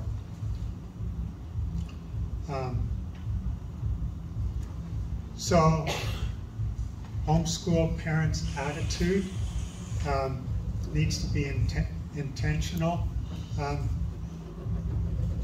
So you want the best for your child, you're willing to sacrifice, and you know it's the most important task. You need to be passionate, put your whole heart into the endeavor. But you also need to be relaxed. You know that ultimately you're not in charge, but you have the comfort of God being in charge, being in His will. Don't compare yourself with your friends or their children. Your children are unique. Know that your failure is still going to be far better than the failure that the teachers in the school system can offer. And if you do feel like failure, you're in good company. As Sonia said, sometimes just close the books, take the day off, PD day or whatever, just take the day off. And then homeschool landscape, I'll go on to let Heather take it over here. I think you might want to go to your slide. How do we do that, Jake? I'm not techie either. Just the down arrow. Just the down arrow? Yeah. Okay, so is it legal to homeschool? The answer is yes, it's legal to homeschool. There are school boards that are going to ask you to fill in a letter of intent. You do not have to fill in a letter of intent. You can just start homeschooling. The law is, what's the law, Jake?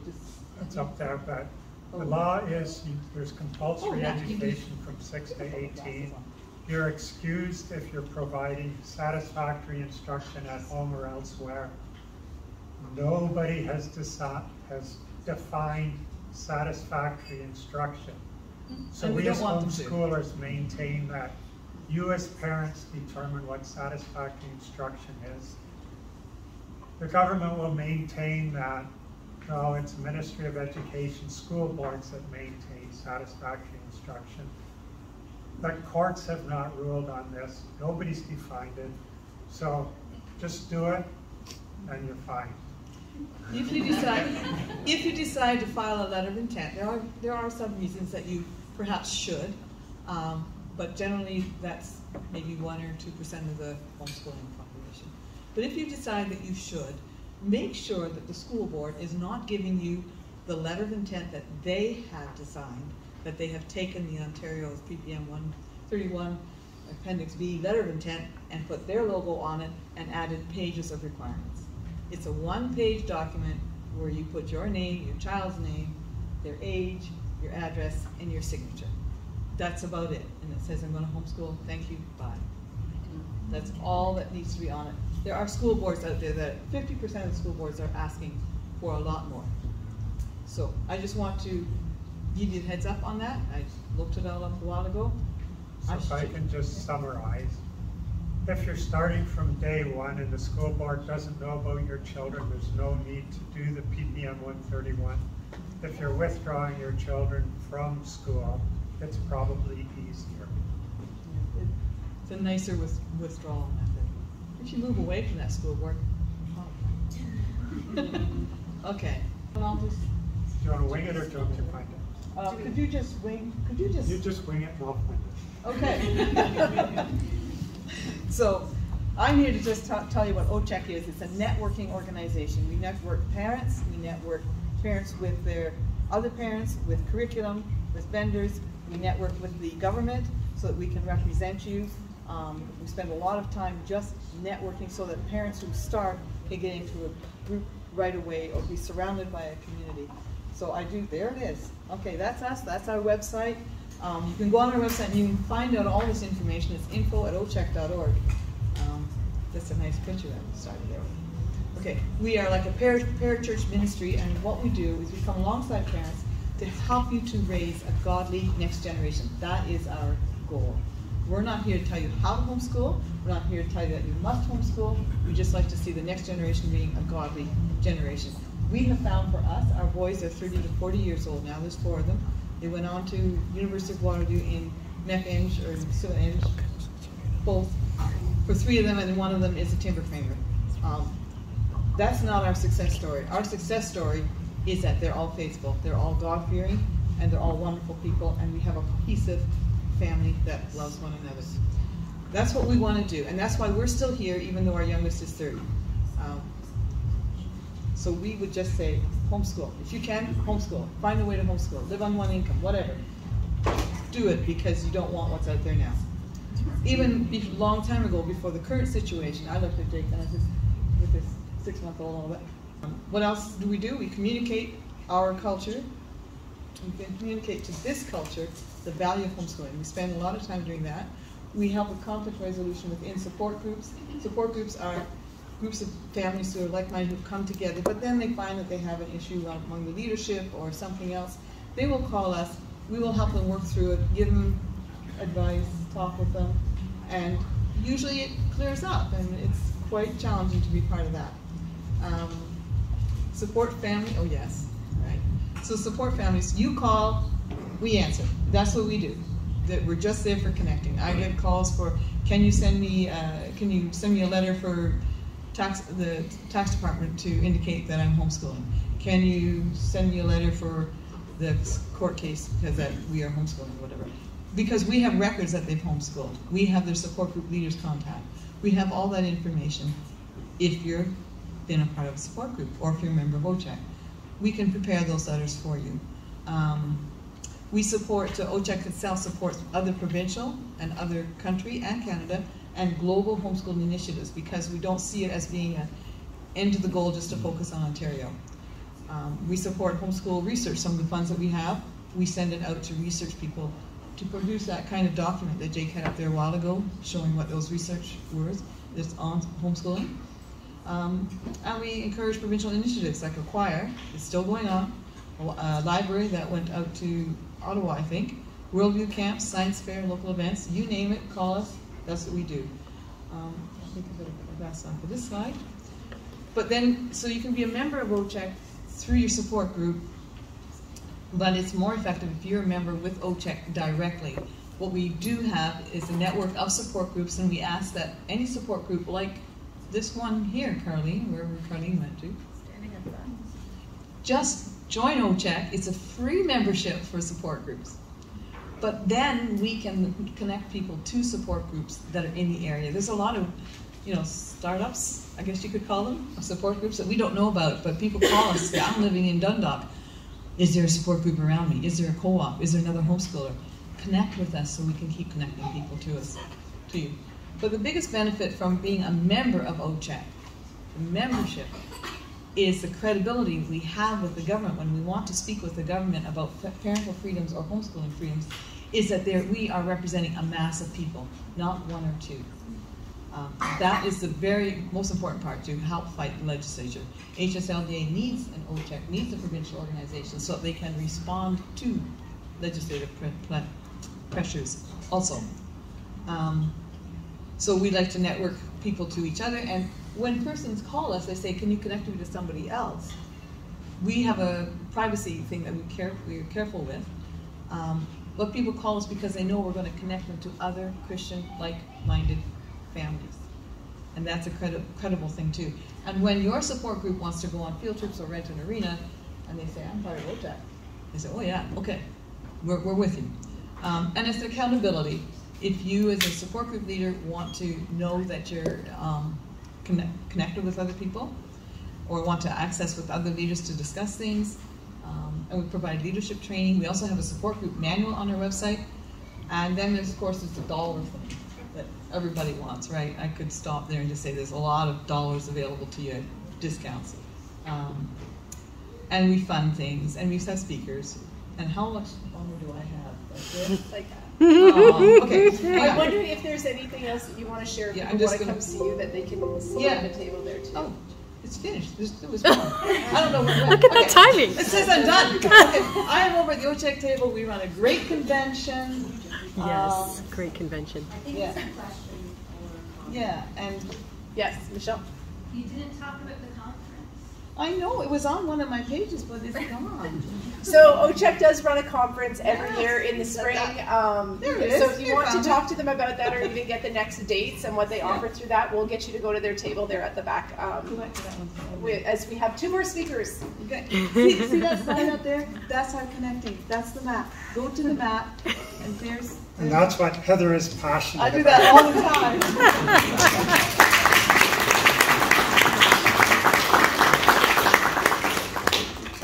All right, well, Jake's getting me back on point here, literally by PowerPoint. Our next guest speaker is Melina.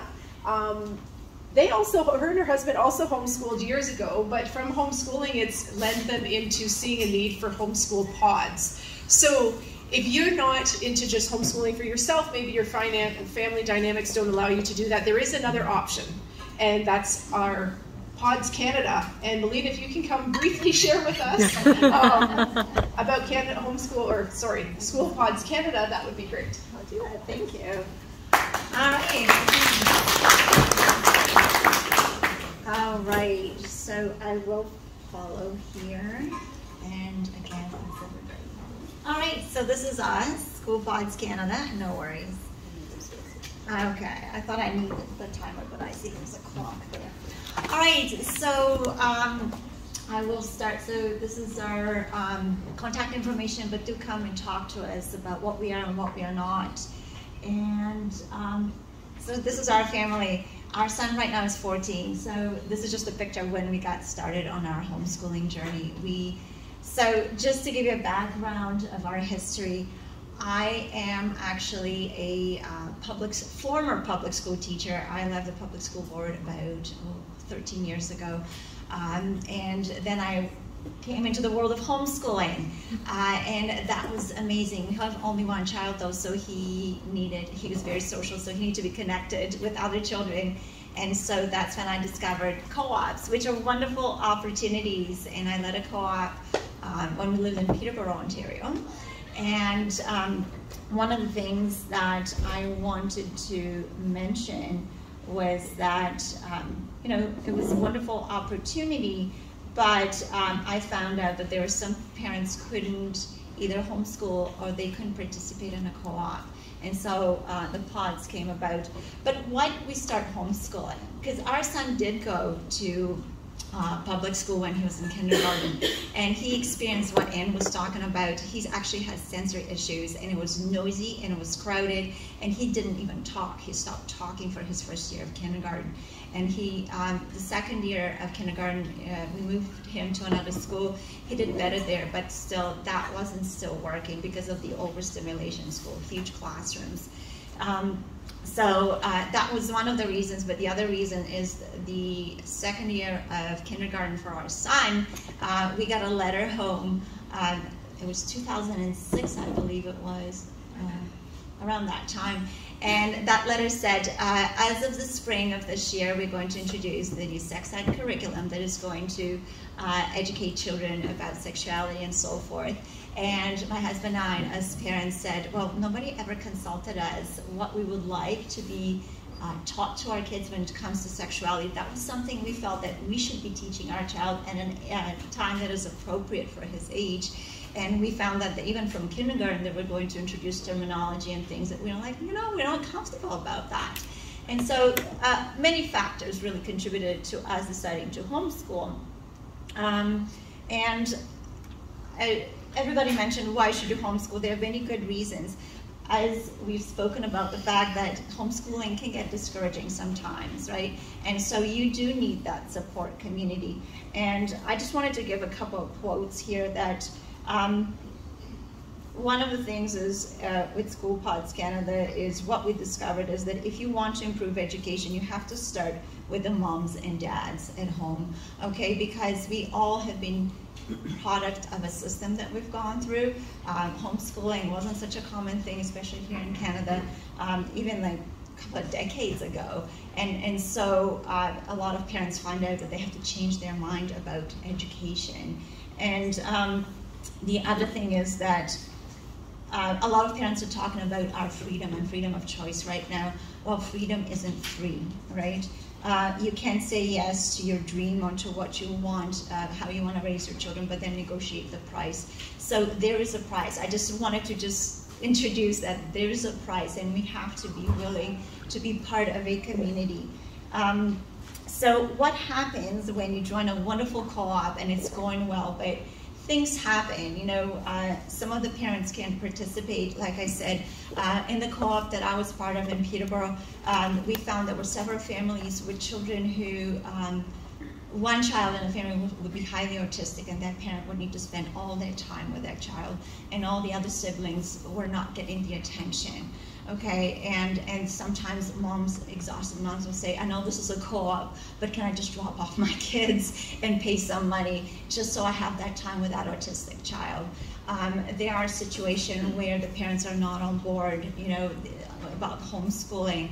And so one parent would feel better if there would be a teacher, a professional teacher, hired to help out with the homeschooling journey. So there's just so many situations we have seen, spoken to many parents, and this is the reason, in addition to COVID coming in the scene, that really prompted us to put together something called School Pods. Now, School Pods is really a hybrid between the homeschooling co-op, because we do encourage parents to participate in the decision-making process. How is your pod going to run? What curriculum you're going to use? What schedule you want to keep? How many days a week you want to have the teacher teach the kids? And maybe plan field trips together in addition to that, a time when you have a professional come in and help out. There's just so many variables that you can do for pods. And this is why our mission is that School Pods Canada aims to foster a learning community where families with common values come together to provide quality education for their children. So your journey with School Pods Canada starts with you answering a parent questionnaire. We want to match parents that are what we talk about like-minded with similar values to come together. We no longer want to do what is done in school, which is kids are put together and you just kind of deal with it. We do want to encourage like-mindedness. So School Pods structure, we need 3 elements for pods: the children and their families. Obviously, we need a teacher and we need a location, just like any co-op or any other group will do. How do School Pods work? So we have in-person classes. We don't do anything online. Part of the reason we started School Pods is because online learning was a bit of a failure for a lot of families.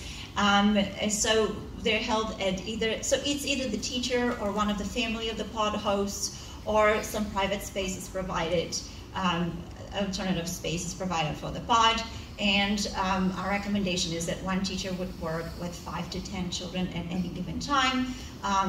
So far we've been working with children from preschool, which is 4-year-olds to grade 8, but we are now looking into high school pods for teenagers, because more and more parents of high schoolers are looking to not have their kids in the system for many, many reasons. Again, programs are customized, and whatever the focus the group wants to have, but also what are the needs of the group. That's why we want to have a professional teacher that can assess those needs and then put a program that will help those children thrive. Before and after school care is provided, because we can have certain time of the day with a teacher, but then maybe some parents have a work day that's longer. So some of the parents could take care, share some kind of child care duties. Usually our pods we try to bring kids in similar age groups together. So this is just a sample background, but it's not just the age. Obviously age is a good way to group kids together, but sometimes it's ability level. We all know that kids are all over the place when it comes to academics or social skills or whatever. So there are many factors. Again, it's a lot of conversations and questionnaires that we want to work with the parents. Just a quick list of what we do. We solicit families, which means we attend events and so forth where we let people know, and then families call us, and then when we have a few families from the same area contact us, then we initiate the start of a pod. So we also help with finding appropriate location. There's certain standards, and so we want to make sure that everything is safe, and the requirements are on our website. We also help with families reaching an agreement. So we sign contracts between us and the family, the teacher and the family, and the host and us, because we find that we would like to have the commitment for pods to be thriving. We also, my husband Gerald, he is been in pastoral ministry for about 20 years, but before pastoral ministry he did HR and recruitment, and so he is the one who kind of recruits teachers, and every time a pod is ready to form, we take all those answers from the parents in their questionnaire, and we find a suitable teacher with credentials or whatever we want them to have. We establish policies and procedures for the pod. We provide insurance as well. We also help in deciding what the curriculum is. And, I will say here that not as a public school teacher, but as a homeschooler, I have a really wide understanding of curriculum, and I love Learning House. By the way, I've watched all their presentations. We find also we do conflict resolution, because as we work as a community, there is difference in ideas and opinions that come up over time, and we try to be that person, the person who comes. One of the pod parents said, "You're like our head office, like the principal, when we have things, we need to talk about, we talk to you guys." And we also take care of payments and just the structure. So what we want to do is free up the teacher to create a wonderful program for the kids. We want the parents to have their voices heard and to participate as much as they can and want. And we want everyone to work together. What we don't do, take government funding. And that's the thing, we don't promote ideology, and we build pods. We are in the business of building. There's nothing pre-built and established with us. We don't hide things from parents. We don't contradict parents' values. As a matter of fact, everything is being talked together, and we stick to biblical principles, and we don't teach religion, sexuality. There are things that the parents should teach, even if they entrust the academics to a teacher. The values should be taught at home. Like, we're 100% on that. So we will come talk to us about the different kinds of pods you have and different options, and we'll be more than happy to also be an assistant and someone to help you form a pod.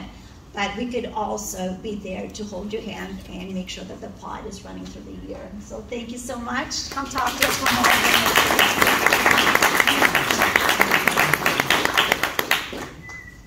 Okay, one more speaker, Laura Lynn, if you want to make your way up, if you're still in here.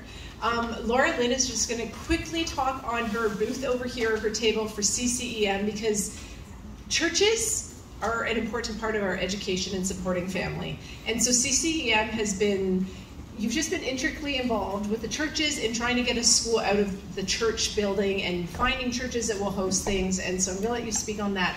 She's also going to share with us a bit about high school. So high school has been a big thing on the radar for the last 2 years, 3 years.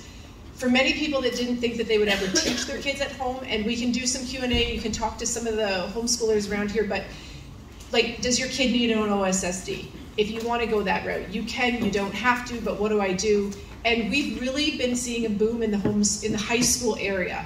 High school co-op started this year. There's a new program that's kind of a pod, kind of a discipleship program, so I'm going to let Laura Lynn share that. And then we don't have a lot of time for Q&A, so we want to really leave the time for people to mingle and ask their questions after that.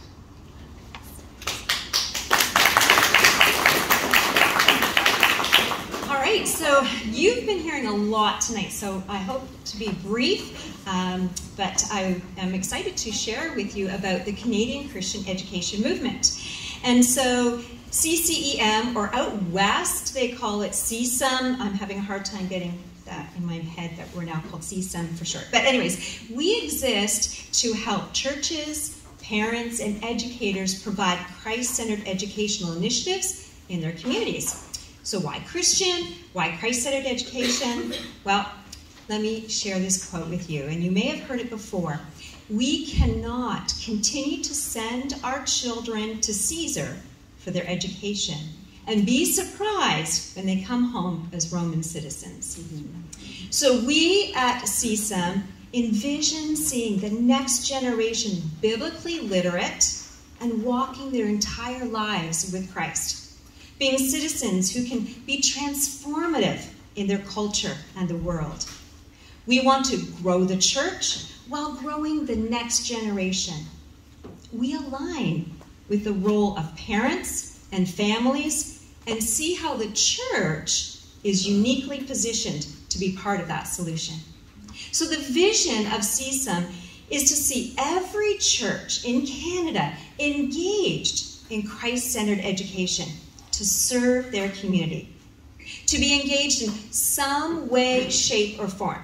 So if a church is praying for Christ-centered education, they are engaged in that vision.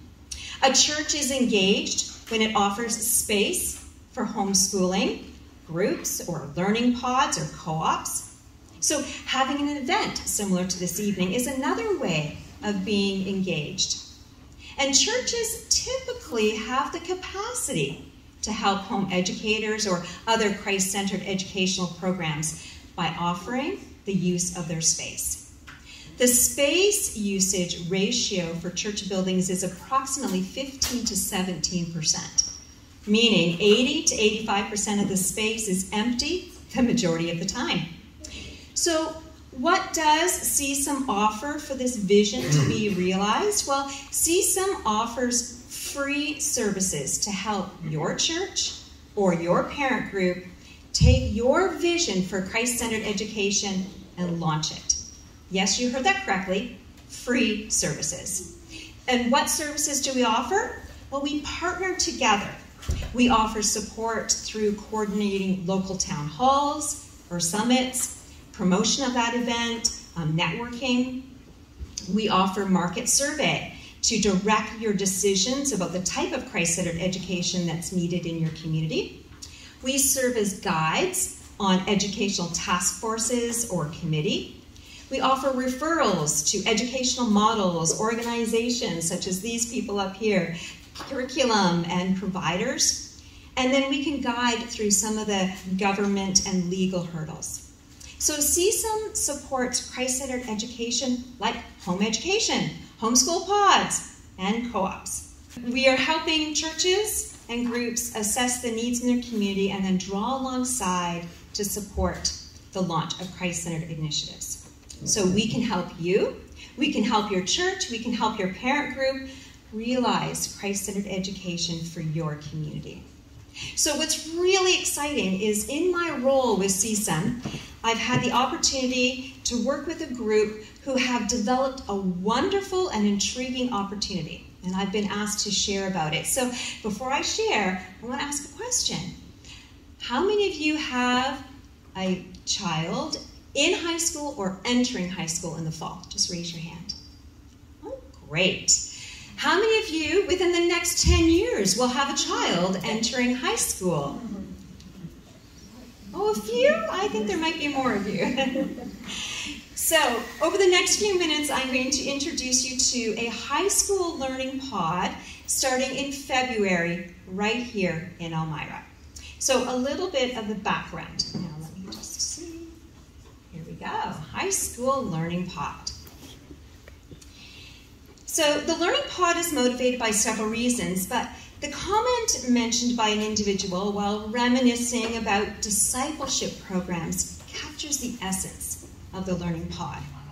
We need to prepare our youth younger. Many youth benefit from programs like Cape and Ray and YWAM after they finish high school. Can a similar experience be provided to high school students? A place where they can experience rich biblical teaching and servant leadership opportunities while maintaining their academics? Is there another option? This is what the high school learning pod looks like.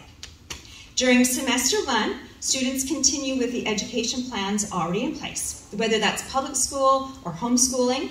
And then after semester 1, students enter the learning pod. Instead of going to the public high school or homeschooling, they attend the learning pod Monday through Friday during school hours. And the learning pod is a 5-month experience. It's staffed. It will take place in a church here in Elmira. It does come with a cost, but count the cost of waiting for high school to finish for discipleship program. Why wait? So the learning pod is for grades 9 through 12 students. Students can choose to attend as a one-time 5-month experience, or they may choose to come back year after year in their 4 years of high school. During the 5 months, in their 600 to 700 hours together, the program has a threefold focus. First, biblical teaching from staff and local Bible teachers and pastors. Academics is another focus, and I'll touch on that in a little bit. And servant leadership, providing service opportunities. And I'll just briefly share about these. So the focus of the biblical training is twofold. First, we want our young people to experience Jesus, to know him, to follow him. At the end of the Learning Pod experience, we hope that our young people can say what the two men on the road to Emmaus said. Were not our hearts burning within us while he talked with us on the road and opened the scriptures to us? We want the young people to be equipped for Jesus. Kirk Durston, many of you might know, he attends Woodside here. He's an apologetist and he's working with university students, and he's been developing a teaching outline to equip the students. He would be one of the teachers. So woven into the studies during the 5 months would be these topics. What is authentic Christianity? The origin and reliability of the Bible, the origin of the universe and the existence of God. Why does God allow suffering and evil? God designed sexuality, faith and science, dealing with Bible concepts that our culture objects to. It would be our prayer that at the end of the Learning Pod experience, students would be able to echo the words of Peter when Jesus asked his disciples if they were going to leave too, after some hard teaching, and Peter says, Lord, to whom shall we go? You have the words of eternal life. So biblical training is one of the focus of the day. We want to help students know and follow Jesus. We want them to be prepared to navigate culture. So unlike students doing a gap year after high school, our students are still working on a high school education. And all the students would be building their own academic plans. For example, it might look like this. Right, oh, I guess we're a little behind. Here we go. So, if your students in semester 1 take science, gym, math, and French, in semester 2, in the Learning Pod, they could take art, tech, English, geography. There's a lot of options on how you can take the courses, and there are 3 different streams possibilities. So the first stream is publicly funded options, e-learning courses. You remain registered at your local public school, and these ones are virtually free. There's Christian accredited online courses. Nimbus and Christian Virtual High School offer e-learning courses. And there's Christian non-accredited, and many options there. So, of course, there's a whole presentation that could be done just on selecting the academics. Now, in Acts 2, there's a description of the early church that says, and there was no needy person among them. In the Learning Pod, we want our students to see needs. Life isn't all about them, contrary to what they believe. We want them to develop leadership skills as they meet the needs within the community. We'll look at the skills and the abilities and the interests of the students, and then go meet the needs in the community. And here are some of the examples of what could happen. Visit retirement homes, the Reapers of Hope, PA Day Kids Program, thrift stores, service at camps, chapel services at some of the Christian elementary schools, community service projects, making meals, construction projects, and this is just the tip of the iceberg. But we really want the students to experience meeting the needs within the community and to develop leadership skills. So as we think about a typical week, it would include 5 to 7 hours of biblical training, 10 to 15 hours allocated for students to work on their academics, and 5 to 7 hours of student leadership. And each week, of course, would be slightly different depending on the activities they're involved in.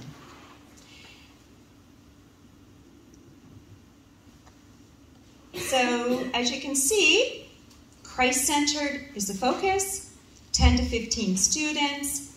There's independence.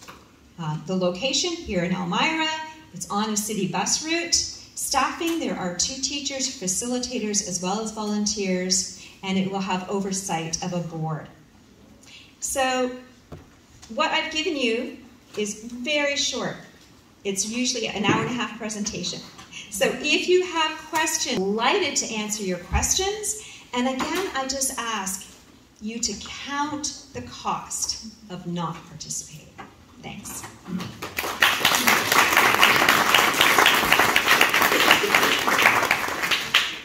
Okay, that wraps up our panel speakers. Thank you. If you guys want to have a seat, in light of the time, we're not going to do a Q&A, but as I scrolled through the questions that were submitted before, I'm trusting that most of them were actually answered by our panel speakers. So thank you again very much for attending.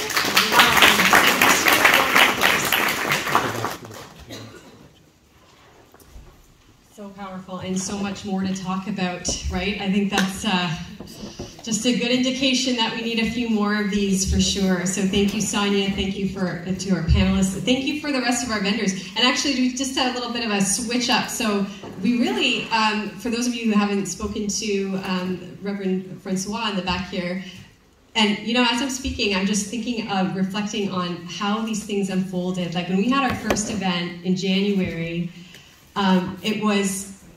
we just learned about CCEM. Like just learned. It was like, this is one of the answers. It could be the answer that we're looking for. And then, and so then they were invited in. And then for those of you who don't know, we honed in on opening up schools in existing spaces in April. And just before that, CC presented itself. And it was literally the week before, and then the day before the event, we got to see them in action, which was really cool. And there's so much that I feel as you ladies know it so well. So it's almost like you've maybe forgotten what we don't know. And so as somebody who's learned just recently about kind of how they operated, what makes them different than a co-op is that the community day is almost like, I think for the parents, they're kind of like, I don't know if I have it in me to do it. I don't know if I have the skill. I don't know if I have the expertise. And then you watch what's happening. What they have is tutors, which is basically another parent educating everyone at the same time. And they get to take what they learned that day on their community day. So they have the socialization and all of that happening. And they just reinforce that for the rest of the week until they see them again. So it's like you know what you need to do for the rest of the week. So it's almost like, I thought, for me, this beautiful transition for that. So ask the questions. Please, you do have time to ask questions. We just won't do it formally up here. Please take all your questions to the booths. Get more of those answers that you need. We'll have a Reverend Francois come in really quick too to answer just kind of what is the Rock on Campus. So the Rock on Campus presented itself just before this presentation. So it's all of these connections kind of coming together, which is beautiful. So in about 2-3 minutes, let us know how you can serve our community and what the Rock on Campus is. In 3 words or less, right? Thanks for coming tonight. What an arsenal. What an arsenal of amazing tools for you as parents. And I got to say, parents, you are awesome. You're awesome. Can I give you an applause? You are awesome. Right? So I'm an ordained pastor. I've been a pastor of students for almost 30 years. 7 as a youth pastor, although I couldn't handle teens. But I got post-secondary students, and they're okay. But we're here because we want to tell you about the fact that we know right now in Canada, regardless of where you live, 7 to 10 out of young people are walking away from their faith in Jesus within the first year of college or university. That comes from the Evangelical Fellowship of Canada. In the States, it's about 66%. And so these stats are real. They follow them. We're here because we wanted to support you. If you are interested in knowing what tools you can engage in to helping equip your son or daughter for the post-secondary world, that's why we're here. How many want their kids to go to college or university?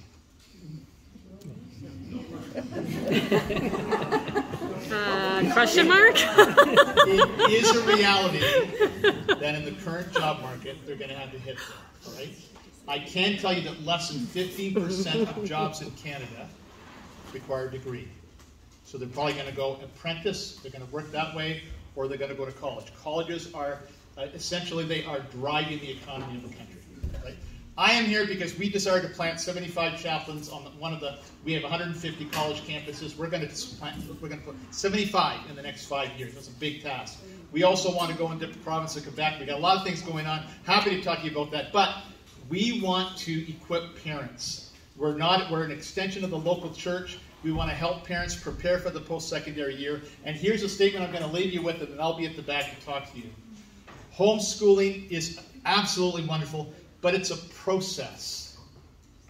Please remember that it's secondary to your children answering the question, who do you say Jesus is? Okay? Don't let the process get in the way of helping your child become a follower of Jesus for the rest of their lives. That's all I'm going to say today. Thanks. Thank you. I was wondering if that was going to happen, the tripping over here. Okay, so just before we close off, the parents of Waterloo Region wanted to thank all of you, the parents of Waterloo Region who organized this, want to thank all of you for coming, showing up, considering something a little bit different, maybe that's a little bit maybe uncomfortable or scary. And so thanks for being courageous. You know, this is going to look different for every family, and think outside of the box, because it doesn't need to look like necessarily like any of these ways. It could be a hybrid approach, and we can go into that as well. But I'm going to honor your time. We have until 9:30 to go around the booth, so we're kind of cutting into that time now, and I don't want to do that further. But I think, you know, finances and spending might be an issue for some. Some it's time, but I think that when we dig really deep, as we did today, I don't know so much that it's an issue of time and spending, but rather an issue of how we've been spending our time, maybe. And I hope that we as a society will come to see that more and more. And I want to thank you you're here, and so I think you recognize that for the most part already, so thank you for that. We want to empower you to, you know, just go into this beautiful journey. When I think of the difference of our current publicly funded school systems and this approach, beyond the obvious contrasts that we already know, this one appeared a little bit more recently and a little bit more subtly, is that education is not preparation for life. Education is life itself. And what better way to do life than with the ones you love more than life itself, right? So I want to thank you all for coming again, and I want to thank Craig and Christy for allowing us to use this space. I can't even express to you, and I don't think most people in this room could comprehend how much we appreciate this. Not everyone is standing up, and so thank you for standing up with us as we do our very best for our children. I'll invite Craig and Christy, Craig to come up, yep, to close us off in prayer, and then following that, please feel free to continue to connect, and then I'll whip up here really quickly and do the draw. Okay, so thanks again, and get connected. Let us know how you want to, if you want to take a little bit more action, please let us know. You know, we always want to do more action in unity because we are stronger together. So thank you very much, everyone.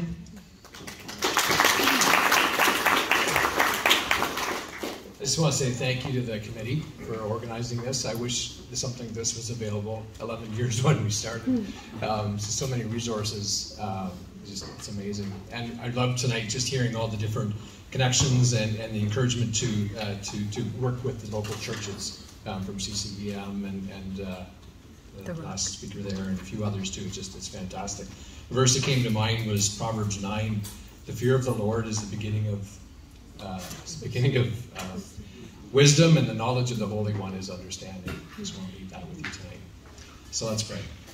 Heavenly Father, I thank you for each one in this room tonight and for how you have brought them here. I thank you for all the families represented, for all the parents, and just pray for wisdom. Your word says that if we ask for wisdom, you will grant it. And Father, I just pray as decisions are made about our children's education, I pray that you would just guide and direct. Each family will have a different view on things, and Father, we want to support and encourage each other in being obedient to what you have called us to do. So I just pray you bless the conversations that happen here yet tonight, and take everyone home safely. In Jesus' name, amen.